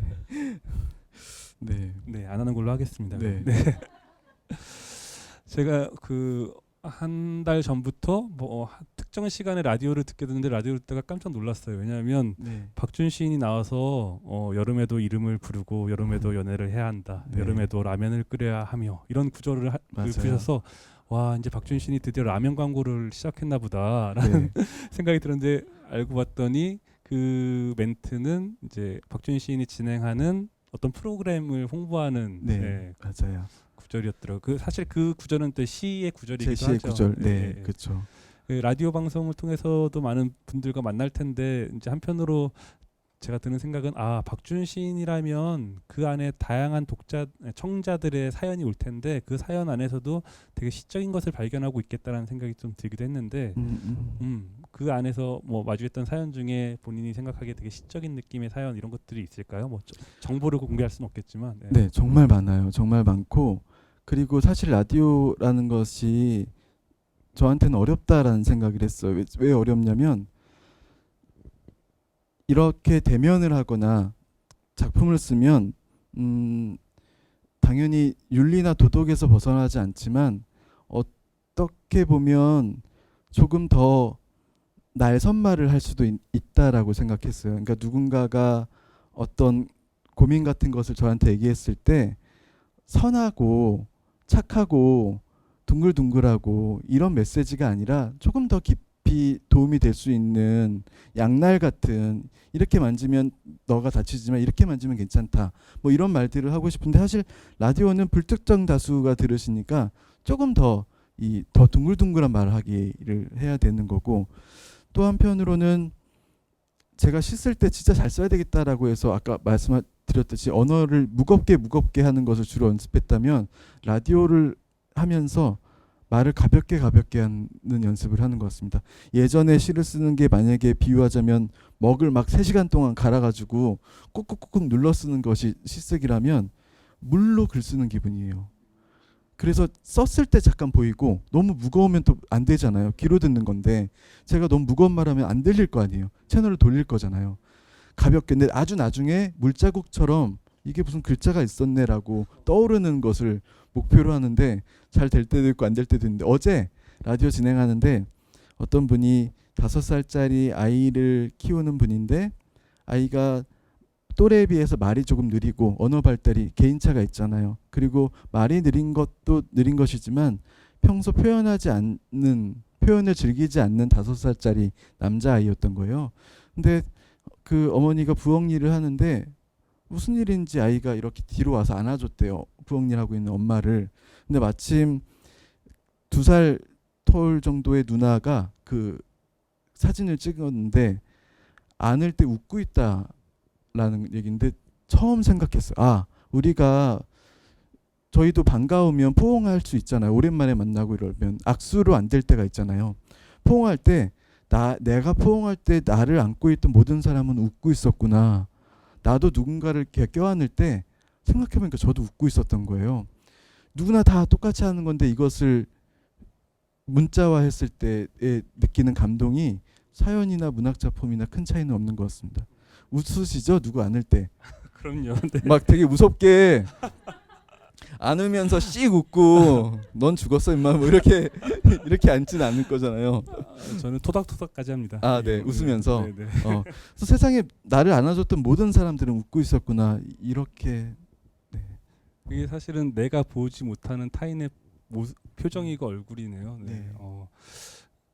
그 지금 말씀을 해주신 그 사연도 사실은 박준 시인의 시 같다는 느낌이 들어요. 네. 그래서 많은 분들이 그 다른 프로그램하고 좀 차별되는 거는 그 문장을 만들어서 사연을 보내세요. 주로 장문으로.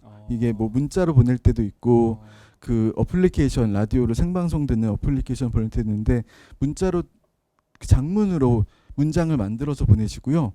그리고 본인이 한때 그냥 글을 쓰고 싶었다 이런 욕망들을 넣어서 수사도 많이 쓰시고요. 그리고 가장 재밌는 건 제가 뭐라고 하지도 않는데 맞춤법 교정을 하세요. 오타 수정하고. 그래서 게시판이나 문자 보면 잘못 오타를 칠 때가 있잖아요. 스마트폰 같은 거 쓰면 꼭 한 번씩 수정하세요. 그래서 뭔가 시인이 하는 방송이라 그런가. 네. 근데 뭐 그 분들도 사실은 제 느낌에 제 생각에는 좀 더 편하게 문자를 쓰시고 언어를 쓰셔도 되지 않을까라는 생각이 드는 게 이제 네. 박준 시인의 시가 가지고 있는 여유로움이라는 게 좀 있는 것 같거든요. 그러니까 네. 박준 시인의 19절을 하나 뭐 짚어보자면 낮에 궁금한 일들은 깊은 밤이 되어서야 답으로 돌아왔다라는 구절이 낮가밤이라는 시에 있는데 이 시에는 짧은 시지만 어떤 시간의 흐름 같은 것들 있잖아요. 낮에서 밤까지. 근데 사실은 우리가 살고 있는 요즘은 여전히 속도라는 것을 상당히 중시하고 그래서 뭐 오늘 지금 내가 배송시킨 어떤 물건은 내일 새벽에 와 있어야 되고 이런 기대 속에 살아가는 것이 그 안에 숨겨진 사람들의 삶 같은 것들을 어떻게 보면 고되게 만들기도 하고 택배 노동자들의 삶 같은 것들을 좀 더 어렵게 만드는 것도 있을 것 같다는 생각이 들기도 하고 그런 속도에 파묻혀서 살아가는 사람들의 삶이라는 것이 우리 주변에 많이 있는 것 같은데 박준 시인의 시 속에는 약간 천천히 흘러가는 시간이 있는 것 같아요. 그래서 뭔가 보채지 않고 뭔가 약간은 부족해도 약간은 틀려도 아니야 부족하고 틀린 게 아니라 거기까지 충분한 거고 거기까지 맞는 거야라는 식의 시선 같은 것들이 자리하고 있어서 사람들이 좀 더 편하게 이 시에 다가가고 그 시 안에서 자신의 자리를 찾는데도 좀 뭐랄까 이 시 안에 내 자리도 마련되어 있다는 느낌 같은 것들을 받을 수 있는 그런 게 있지 않을까라는 생각이 또 들기도 하는데요. 저는 이 구절을 좀 약간 제 식으로 바꿔봤어요. 그래서 바꿔보니까 낮에 누군가의 안부를 궁금했고 깊은 밤 궁금한 그에게 안부를 묻는 말들을 홀로 띄어 보냈다. 그랬더니 기적처럼 나에게 어떤 답이 왔다. 이런 구절로 또 읽어봤거든요. 네. 네. 어플리케이션 다시 작성합니다. 야, 그건 뭐야? 네. 이 네. 밤이 이 구절의 시인의 밤은 되게 특별한 밤인 것 같다는 생각이 들기도 하는데 뭐 네. 시 쓰면서 밤에 많이 쓰실 것 같기도 한데 네. 이 밤에 시에 대한 생각 어떤 것들을 많이 하시는지 또 궁금합니다. 네. 그 방금 그 새롭게 해석을 해주셨는데 사실 그 문장만을 두고 제 의도를 말씀드리면 비슷한데요. 낮에 궁금했던 일 혹은 고민했던 일 혹은 누군가에게 건넸던 것이 밤에 되어서야 답으로 돌아왔다는 사실 체념과 포기의 답인 것 같아요. 낮에 궁금해하거나 안달나거나 욕망이 들끓거나 하는 것들이 이제 무용한 것이고 안 된 것이고 연락은 오지 않는 것이다. 에이 망했다. 라고 이 문제가 종결되는 것도 어떤 하나의 답이잖아요. 반가운 답으로 올 수도 있고 더 이상 답이 오기를 기다리지 말자라는 체념. 이 체념을 해야지 다음으로 넘어가니까 또 누군가에게 취해서 문자를 보낼 수 있는 거니까 그런 의미로 어찌 됐든 포기와 체념이 주는 건강한 힘도 있는 것 같고요. 이 시간을 말씀하신 것처럼 여유 있게 기다리진 않아요. 낮에 궁금해하고 밤에 오는 답까지의 이 시간을 그야말로 전전긍긍하면서 사는 것 같습니다. 근데 이 전전긍긍한 것도 하나의 진실된 방법 같아요. 생각 안 하고 밤 되면 내가 뭐 또 깨달은 게 있겠지. 내가 지금 고민하지만 8시간 정도 지나면 이 고민에 대한 답이 나오겠지 하고 고민하지 않으면 8시간 후에 답 안 나올 가능성이 크거든요. 8시간 내내 잡을 안석으로 막 고민을 해야지 8시간 후에 좋은 답이 오든 이게 이제 더 이상 이거 갖고 그만 고민하자라는 포기가 오든 종결되는 막이 넘어가는 시점이 온다. 그런 문장인 것 같습니다. 네. 시인의 말을 들으니까 그 문장의 느낌이 좀 다른 근데 더 차원으로, 좋았어요. 이렇게 네. 해석하는 게 안부를 묻고 어, 밤이 네. 돼서야 네. 그 기적처럼 기적처럼 답이 오는 네. 이게 가장 좋은 그림이죠. 네. 감사합니다. 네. 그런데 저는 그냥 한편으로 박준 시인이 말해주신 것도 작품 속에 있는 부분이지만 저는 이제 박준 시인이 쓴 작품은 박준 시인의 손을 떠나는 순간 박준 시인과 다르게 생물처럼 움직이고 자라나고 있는 것 같아요. 근데 이 작품들은 어느 순간 딱 움직임을 멈추고 난 여기까지만 하겠어라고 말하고 있는 목소리로 쌓여진 어떤 생물이라기보다는 계속 자라고 있는 나무 같고 식물 같아요. 그래서 두 번째 시집의 제목이 우리가 함께 장마를 볼 수도 있겠습니다라고 돼 있잖아요. 근데 이 시집의 해설을 보면은 이 있겠습니다라는 이 말의 표현을 가지고 저도 좋아하는 신영철 평론가가 박준 시인의 시에는 어떤 지속된 시간이 있고 그 시간은 사실은 현재 시점에서 끝나는 것이 아니라 미래로 흘러가는 시간의 모습을 그려주고 있다라는 말을 해주셨는데 전 그 말에 상당히 동의를 했거든요. 그리고 되게 멋있는 말이라는 느낌이 들었는데 약간의 뭐랄까 남겨진 시간에 대한 배려라고 해야 될까? 혹은 미래에 대한 어떤 전망이란 말은 너무 거창한 것 같기도 하지만 전망이면 전망 혹은 우리가 지금 이 시점에 가지고 있는 괴로움과 아픔과 슬픔, 쓸쓸함 이런 것들이 미래에는 하나의 희미한 빛처럼 어떤 감정의 무게를 덜하고 우리에게 다른 이미지로 찾아올 수 있을 것 같은 그림을 보여줘서 이 시집이 더 사람들에게 어떤 감정의 풍요로움 같은 것들을 전달하고 있는 게 아닌가라는 생각이 또 들기도 해요. 그게 저도 제가 쓴 이 시집의 표사 책 뒷면에 흘려보낸 날들의 뒷모습을 봅니다라고 제가 써놨는데 이게 답이 될 것 같아요. 그러니까 과거의 미래를 보는 과거의 이후를 보는 그게 누군가의 뒷모습을 보는 일과 크게 다르지 않다. 그러니까 이것이 나에게 안녕하고 선언하고 돌아서서 가는 뒷모습을 보면 과거가 미래로 가잖아요. 그러니까 근데 이 사람 뒷모습에 어떤 얼굴 같은 것이 있고 과거에 보지 못한 내가 이 사람은 나에게 돌아서는 방식으로 지금 현재와 미래를 보여주고 있는데 그것들을 지켜보는 태도가 아마 이런 화법까지 연결되지 않나 생각했습니다. 지금 생각해낸 거예요. 네.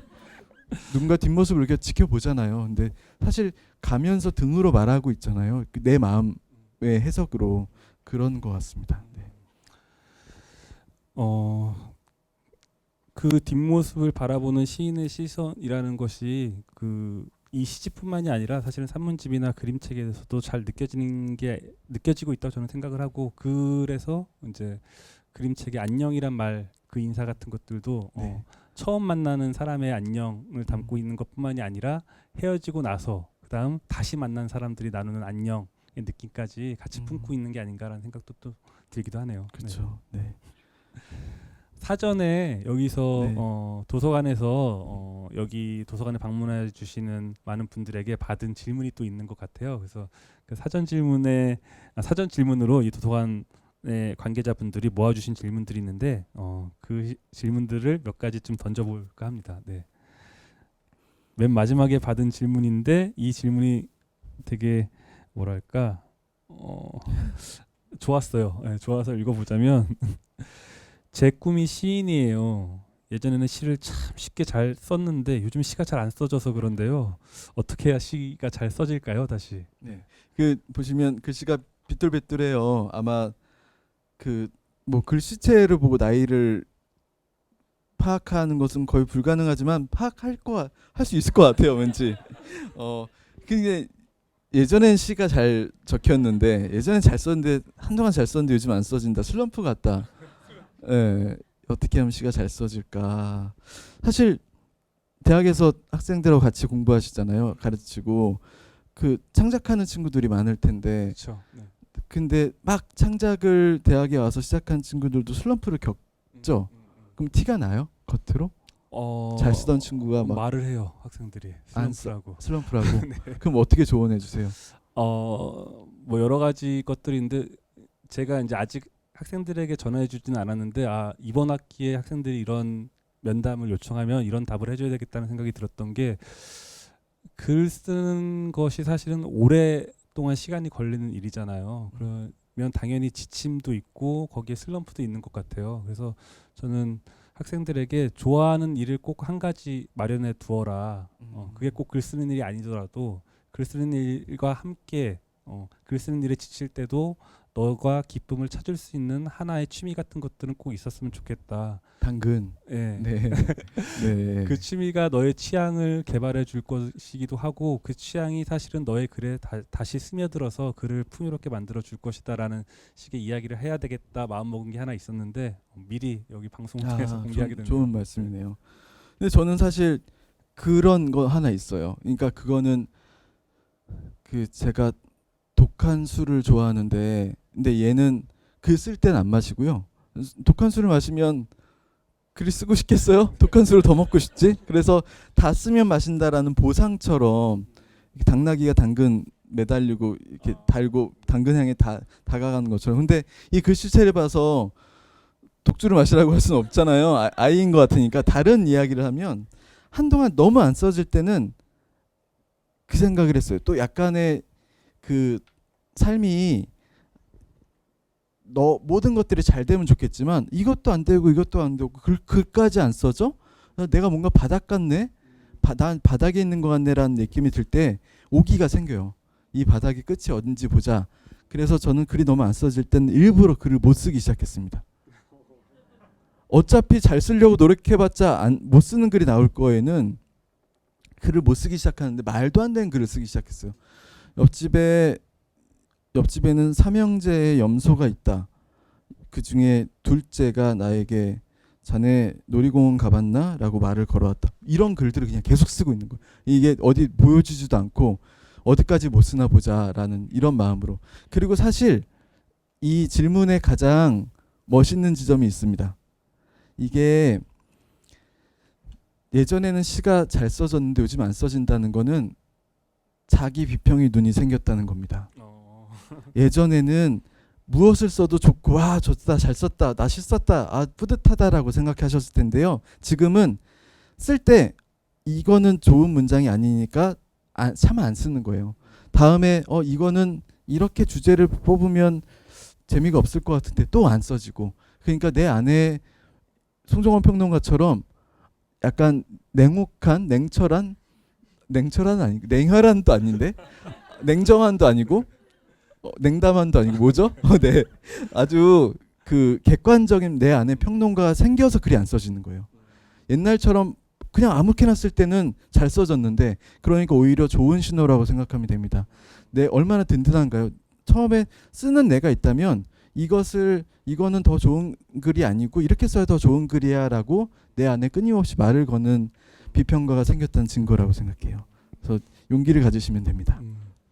제가 또 비평가 냉혈한 냉정한도 아니고 냉정한도 아니고 냉혹한도 아니고 네. 네, 냉담한도 아니고 네, 네. 맞아요. 그래서 비평가로서 좀 더 이야기 덧붙이자면 이제 박준희 시인의 말처럼 일종의 자기 검열이 생긴 거잖아요. 자기 기준이 생긴 거고. 그런데 이때 뭔가 오해를 하기 쉬울 것 같아요. 왜냐하면 자기 검열의 시선이 꼭 좋은 것만은 아닐 수도 있거든요. 그리고 글이라는 게 사실은 글을 쓰는 사람보다 더 힘이 셀 때도 있는 것 같아요. 그래서 아까 박준희 시인이 아무 글이나 써본다고 했잖아요. 근데 저는 그 얘기를 학생들에게도 해요. 그러니까 시를 쓰고 소설을 쓸 때 여러분들이 생각이 꽉 차 있을 때 내가 어떤 걸 쓰겠다라고 했을 때 써지는 것이 아니라 글을 쓰다 보면 생각이 생기고 글을 쓰다 보면 세계관이 만들어지기도 한다. 그러니까 글 자체가 가지고 있는 힘을 믿고 사실은 여러분들의 머리를 믿고 가슴을 믿기보다 여러분들의 손가락을 믿고 손가락으로 글을 써라라는 식의 얘기를 한 적이 있는데 이것도 어플리케이션 하나 쓸까요? 네. 네. 네, 이분 역시도 어떤 자기 검열의 시선 같은 것들에 너무 매달리기보다는 그냥 자기 손가락을 믿고 흘러가는 대로 쓰다 보면은 그 안에서 새로운 출구 같은 것들이 열리지 않을까라는 생각이 들기도 하네요.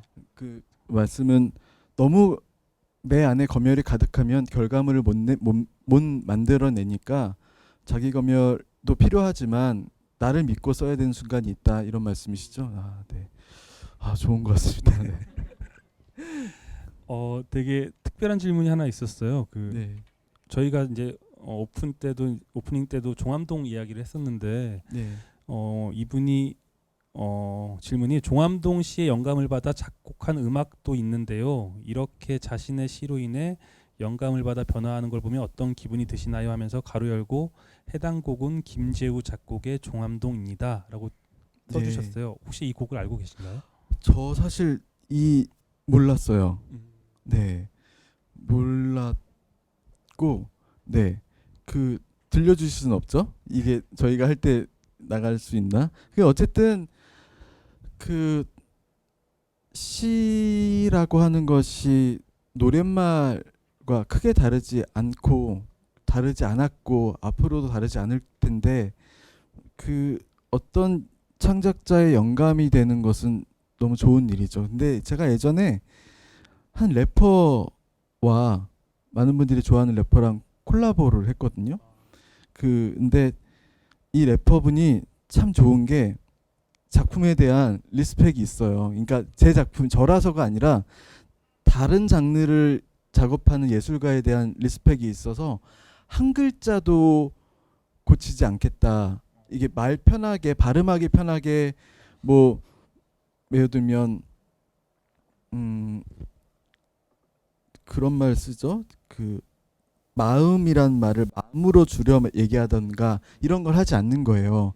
그래서 이게 좋은 태도다. 근데 너무 힘드시면 바꿔도 돼요. 근데 이번에 이어서라는 거 봤는데 그 호흡이 좋은 분이었는데 이거를 그냥 랩하고 한동안 말을 못 하세요. 너무 숨차서. 그래서 네, 어쨌든 네, 어떤 영감이 되는 건 기쁜 일 같습니다. 네.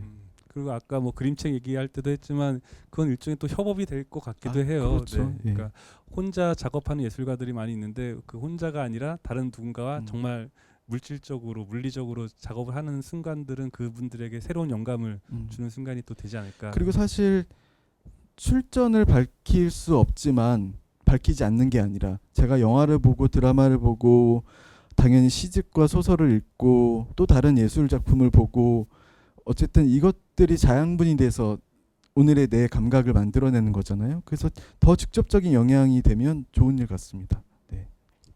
그리고 지금 뭐 질문하는 과정 속에 떠올렸던 생각인데 예전에 박준 시인이 그런 얘기를 해줬던 적이 있어요. 저는 시가 잘 안 될 때는 이어폰을 끼고 대중교통을 이용해서 어딘가를 다닙니다. 그러면서 무슨 얘기지 했는데 사실 그 이어폰에는 음악이 흘러나오거나 뭐 소리가 들리진 않아요. 네. 옆에 있는 사람들의 말을 듣기 위해서 그냥 이어폰을 끼는 건데 그분들이 불편해하지 않을까 싶어서 그냥 이어폰을 끼고 있습니다.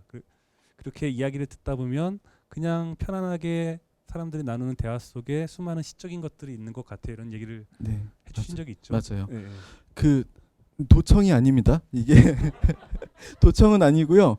대중교통에서 이어폰을 이렇게 끼고 음악을 들을 때도 있고 음악이 끊길 때도 있고 근데 이제 흔히 들을 수 있는 누군가의 통화나 대화 요즘 코로나19 때문에 사실 대중교통이 많이 조용해졌는데 과거의 얘기였어요. 뭐 철도나 대중교통을 탈 때 누구 얘기에 참여를 하면 그게 되게 재밌고 또 아까 말씀하신 것처럼 일상 속에서 굉장히 시적이고 아름다운 것들이 툭 튀어나올 때도 있고 약간 수집하는 것처럼 네 그럴 때가 있는 것 같습니다. 네. 그래서 제가 그 얘기를 처음 들었던 이유는 박준 시인도 알게 모르게 우리 그냥 주위의 사람들과 협업을 하고 있는 네. 상황일 수도 있겠다는 생각이 들어서 네. 한번 칠까요? 네.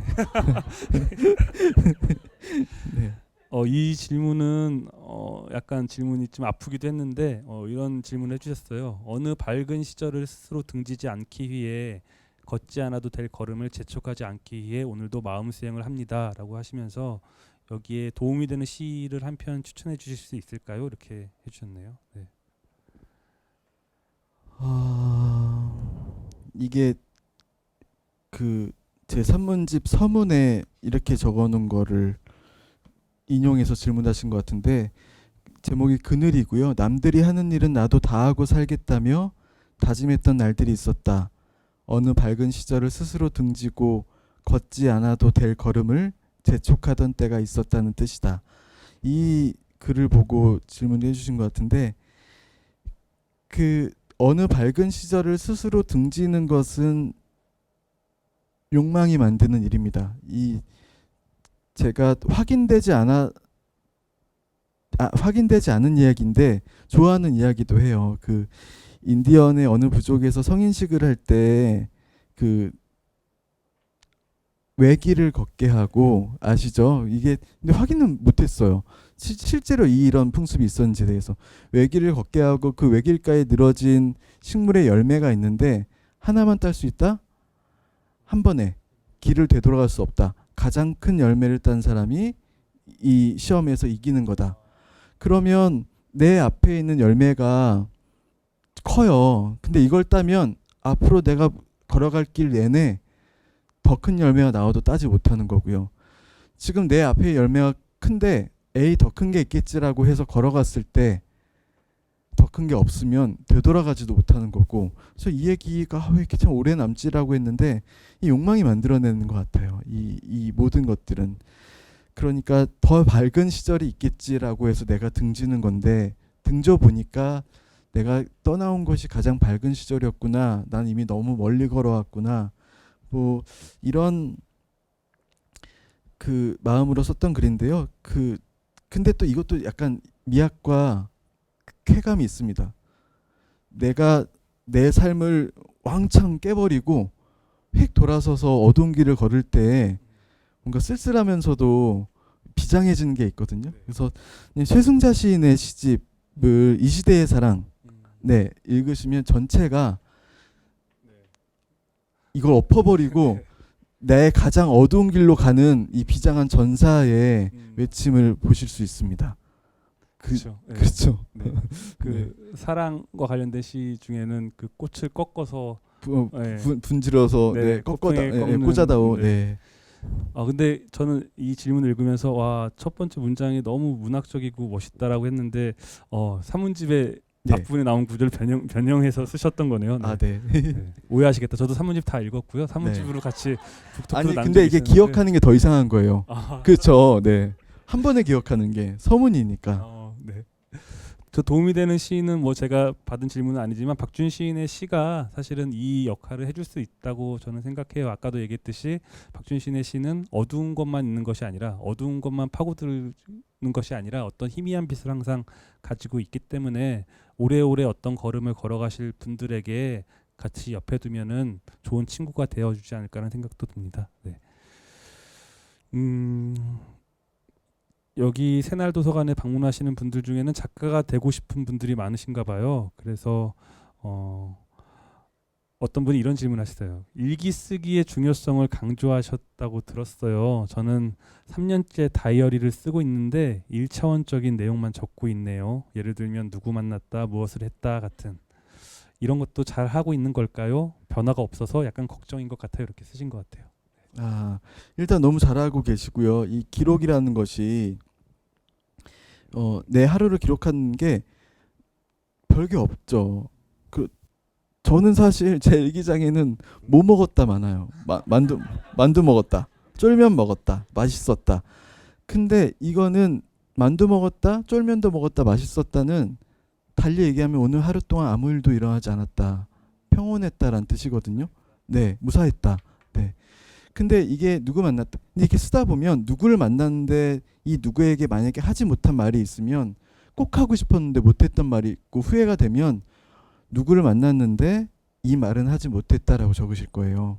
그래서 지금 너무 잘하고 계시고 다만 그때그때 아무도 안 보니까 누가 보여주지 않는다라는 이것을 믿고 조금 더 누구를 만났을 때 어떤 마음이 있었고 이 말은 했고 이 말은 하지 못했고 그리고 무엇을 하면서 누구랑 같이 했으면 좋겠다 생각했고 이렇게 한 다리씩만 더 걸쳐서 쓰시면 변화가 생기지 않을까. 네. 음식도 쫄면 먹었다. 누가 쫄면을 좋아했었는데 뭐 이렇게 누구는 뭐 하고 살까. 뭐 이런 형식으로 뻗어나갈 수 있는 거죠. 네. 저도 일기를 쓰려고 노력하지만 일기를 많이 못 쓰는 사람이긴 한데 일기가 중요한 것 같아요. 어떤 맥락에서 그런 얘기를 드리냐면 일기는 그날의 기록, 그날의 사실을 적는 것, 적어두는 것에서 그치지 않고 어느 날 그날을 다시 만나는 순간을 뭐랄까 보장해 준다고 해야 될까요? 어느 날 다시 그날의 순간을 만나게 되었을 때는 그날은 우리가 생각했던 그날이 아니라 또 다른 날이 되어 있는 것으로 우리를 찾아주지 않을까라는 생각이 들어서 일기의 일은 그 당일에 해당하는 날이 아니라 먼 미래에 해당하는 어떤 날이다. 사실은 일기는 먼 미래를 다시 한번 우리 안에서 만들어가는 일이다라는 생각이 네. 드는데요. 그것도 멋있는 말이네요. 어느 날의 기록이다. 네, 네. 어제의 기록이 오늘의 기록이 아니라. 맞아요. 아, 네. 제가 할게요.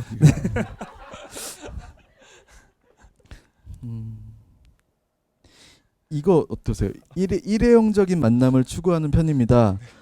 그래서 가끔은 공허하기도 하지만 그렇다고 시끄러워지는 건 싫어하는 저의 마음을 달래줄 시 한 편 추천해 주실 수 있을까요? 라고 했는데 근데 전 충분히 가능해요. 이게 깊고 아주 긴밀한 인간관계를 맺는 게 아니라 일회용적으로 내가 필요할 때 만나고 상대가 필요할 때 만나고 다시 그것을 끊고. 근데 저는 충분히 가능하고 저도 어쩌면 비슷한 욕망을 갖고 살기도 하는 것 같고.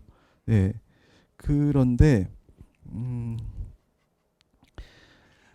시 한 편 추천해 주실 게 있으세요? 그래서 네, 이거 제가 네. 며칠 전에 라디오 대본 쓰려고 캡처했던 시가 있는데요. 이 김영승 시인의 반성이라는 시집 있잖아요. 거기에 반성 21번째 반성 시가 이렇습니다. 반성 21. 친구들이 나한테 모두 한마디씩 했다. 이제 페인이라고. 규영이가 말했다. 너는 바보가 되었다고. 준행이가 말했다. 내 이야기를 누가 믿을 수 있느냐고. 현이가 말했다. 넌 다시 할 수 있다고. 승기가 말했다. 모두들 한 1년씩 술을 끊으면 혹시 사람이 될 수 있을 거라고 말했다. 술 먹자, 눈 온다. 삼룡이가 말했다. 이런 시입니다. 네. 아니 이게 김영승 시인의 반성 21인데요.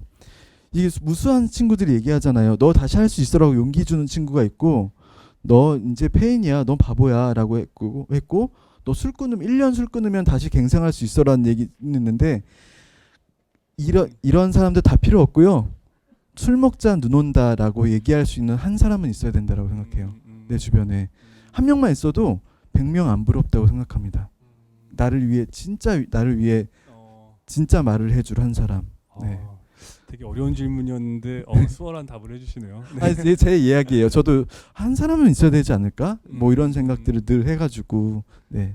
김영승 시인의 시는 저도 좋아하는데 이제 반성이라는 제목의 연작들이 있잖아요. 네. 그 중에 한 작품엔 그런 것도 있어요.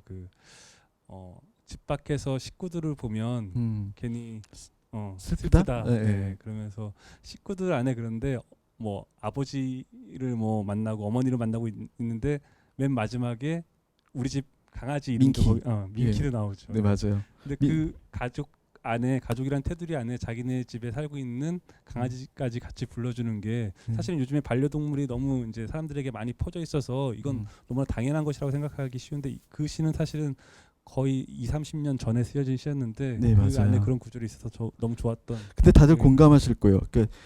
그 뭐 시장에서 지하철역 앞에서 식구를 만나면 슬픔이 오는 거예요.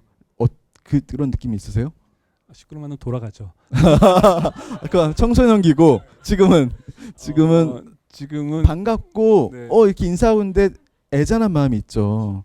근데 그게 되게 신기한 것 같아요. 진짜 동네에서 당연히 식구가 출몰하는 지역에서 만나도 의외로 만나면 근데 아마 그냥 그런 마음 같어요.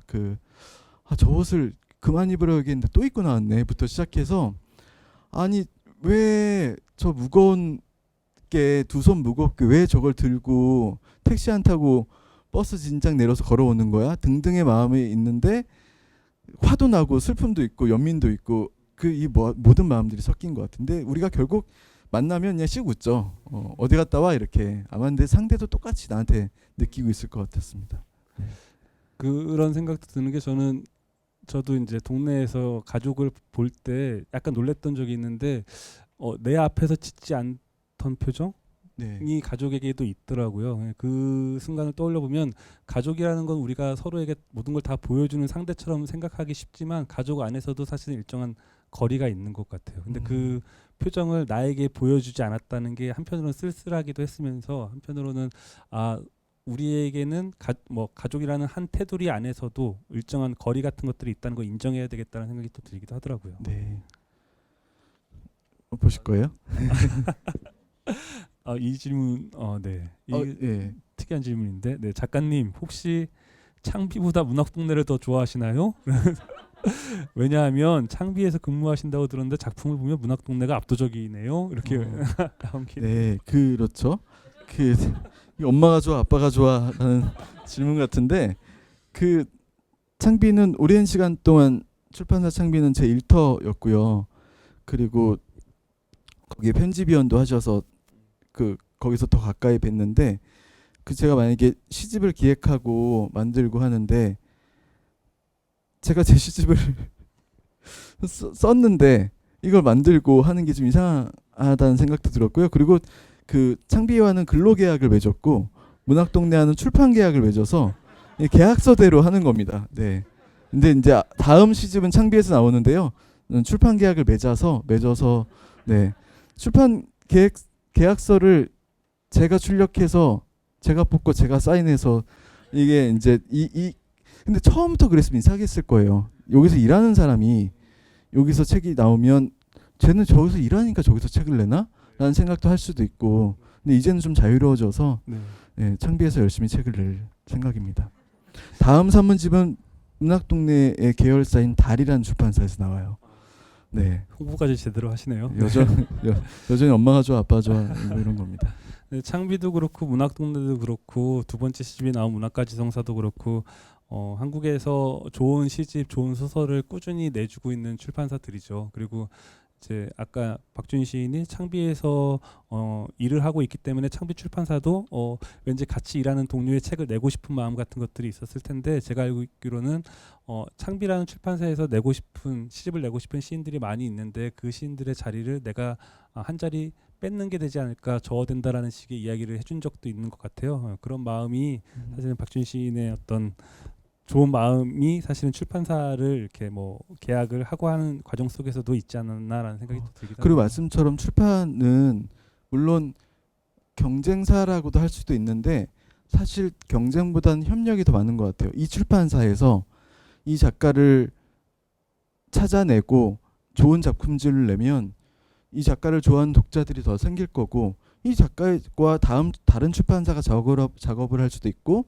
이 출판사에서 발굴한 신인과 이렇게 할 수도 있으니까 이게 서로 보완제 같고 사실 시집 출판사들이 많이 없어요. 이게 당연히 현실적으로 시집 출판이 시장 경제에서 살아남기 힘드니까 지금보다 더 많아져야 된다고 생각해요. 정당한 인세를 주고 시집을 출판해서 유지할 수 있는 출판사가 더 많아지면 시인들뿐만 아니라 독자들한테도 더 좋은 일이 될 텐데 이 출판사들은 경쟁하고 있는 듯 하지만 어느 한 군데가 더 이상 시집을 내지 않으면 과부하가 걸리면서 다 같이 힘들어지는 그런 약간 그런 생태에 놓여 있습니다. 그래서 경쟁은 아닌 것 같아요. 거의 마지막 질문 주시면 될 것 같아요. 그럴까요? 네. 네. 마지막 질문이라고 하니까 더 뭔가 고민을 하게 되는데요. 네. 네, 이 질문을 들어볼까요? 작가님에게 시를 쓰고 싶게 만든 시인이 있다면 한 분을 말하기는 좀 어려울 것 같기도 한데 제가 얘기하고 있을 테니까 질문 하나만 더 찾아주세요. 네. 네. 근데 사실 좋아하는 시인들 많았어요. 이게 가수 좋아하는 것처럼 이렇게 좀 유행이 돌거든요. 누구 좋아했다가 근데 한 사람만 너무 강력하게 좋아하면 어쩔 수 없이 닮아가는 것 같아요. 그러면 표절까지는 모르겠지만 표절을 하진 않겠지만 나도 모르는 사이에 비슷한 풍의 이것이 굳어질 수도 있잖아요. 그래서 제가 그때 고민하다가 100사람을 좋아해 버리자라는 생각을 했어요. 한 사람의 영향을 받으면 아류겠지만 100명의 영향을 받으면 영향이니까 많은 시인들을 정말 많이 좋아해 보자라는 생각을 해서 그 현대 시인들을 어느 시인 하나 빼놓지 않고 좋아했던 시절이 있는 것 같습니다. 약간 덧붙여도 될까요? 네네. 제가 얼마 전에 박주인 시인하고도 되게 친한 동료 시인이기도 한데 임경섭 시인을 네. 만난 적이 있는데 임경섭 시인과만 만난 게 아니라 시인이 되고 싶은 다른 어떤 친구와 같이 본 적이 있었어요. 근데 임경섭 시인도 비슷한 얘기를 해 주더라고요. 그러니까 시인이 되는 거 사실은 어렵지 않아요 하면서 말해준 게 시집을 많이 읽으셔야 됩니다. 그러면서 시집을 읽으신다고 했을 때 사람들은 시집을 다 이해하면서 읽는다고 생각하지만 그렇지 않고 한 권의 시집에서 두세 편만 이해해도 그 시집을 읽을 수 있는 좋은 경험 같은 것들이 될 수 있어요. 그러면서 다양한 많은 시집들을 읽게 되면 어느 순간 시가 자연스럽게 내 안에서 언어화되는 그런 순간을 만나게 된다는 얘기를 해줬는데 멋있는 말을 했네요. 네, 임경수 그러니? 시인이 멋있는 말을 그렇게 네. 해주더라고요. 네. 그래서 그 같이 있던 친구도 거기에 되게 동감하면서 뭔가 앞으로 시집 같은 것들을 열심히 읽겠다는 얘기를 해준 적이 있는데 지금 질문을 주신 분도 그런 답 가능할 것 같아요. 네. 마지막 질문을 드릴게요. 네. 시인의 말에 보면 두엇쯤 당신이 있다라고 쓰셨던데 두엇은 둘쯤 되는 수겠죠. 근데 왜 두엇쯤이라고 쓰셨는지 지금은 더 늘어나지 않았는지 이것도 궁금합니다. 네. 이거는 첫 시집의 시인의 말을 두고 질문하신 것 같은데요. 이런 거예요. 나도 당신처럼 한번 아름다워 보자고 시작한 일이 이렇게나 멀리 흘렀다. 내가 살아있어서 만날 수 없는 당신이 저 세상에 살고 있다. 물론 이 세상에도 두엇쯤 당신이 있다. 만나면 몇 번이고 미안하다고 말하고 싶다. 이건데요. 두엇이라고 얘기하지 않고 두엇쯤이라는 말이 붙은 거는 멋있어 보이려고 쯤을 붙였고요. 숫자가 더 늘어나진 않습니다. 사람은 바뀌어도. 네. 그런 거 있지 않으세요? 내 마음에 1순위, 2순위 누구한테 얘기 안 하지만 학교 다닐 때 학창 시절에 그런 친구의 순위 같은 거 안 정하셨어요? 평등하게 다 좋아해요. 그래요?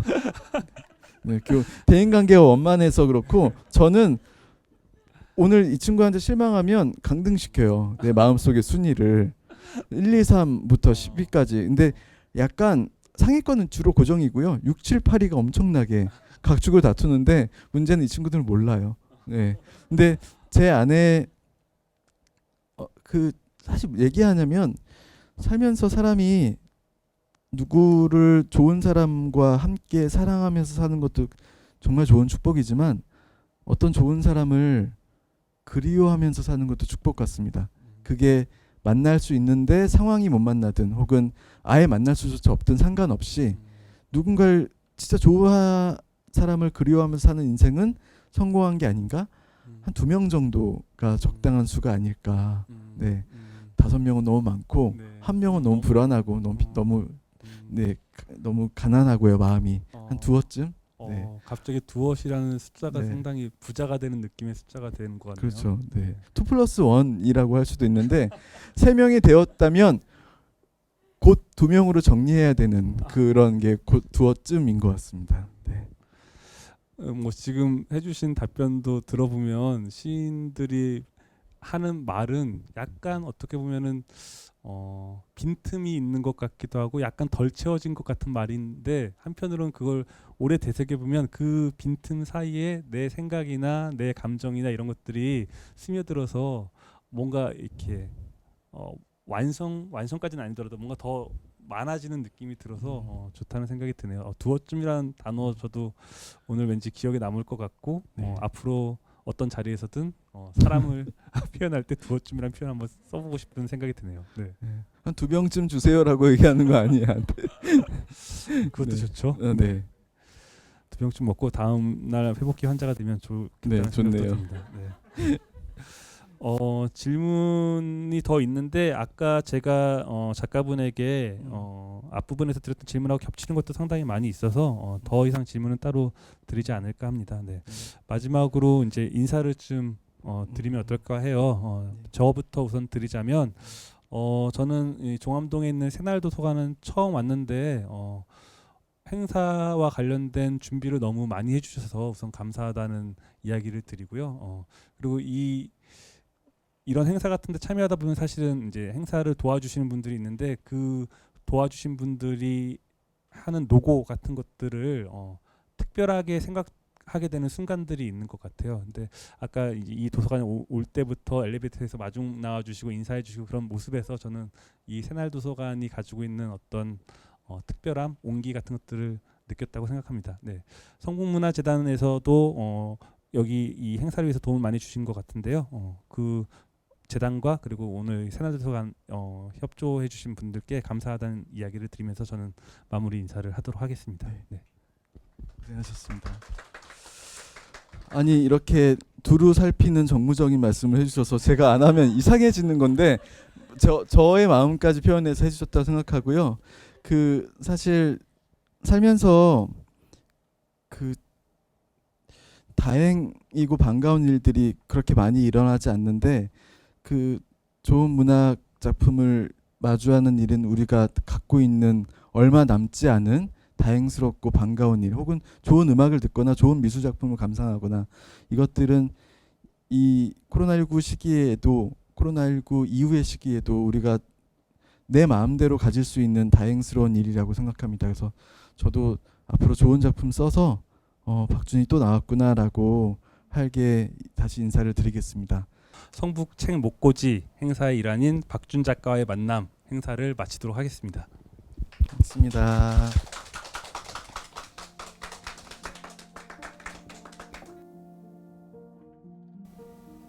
마음 한철.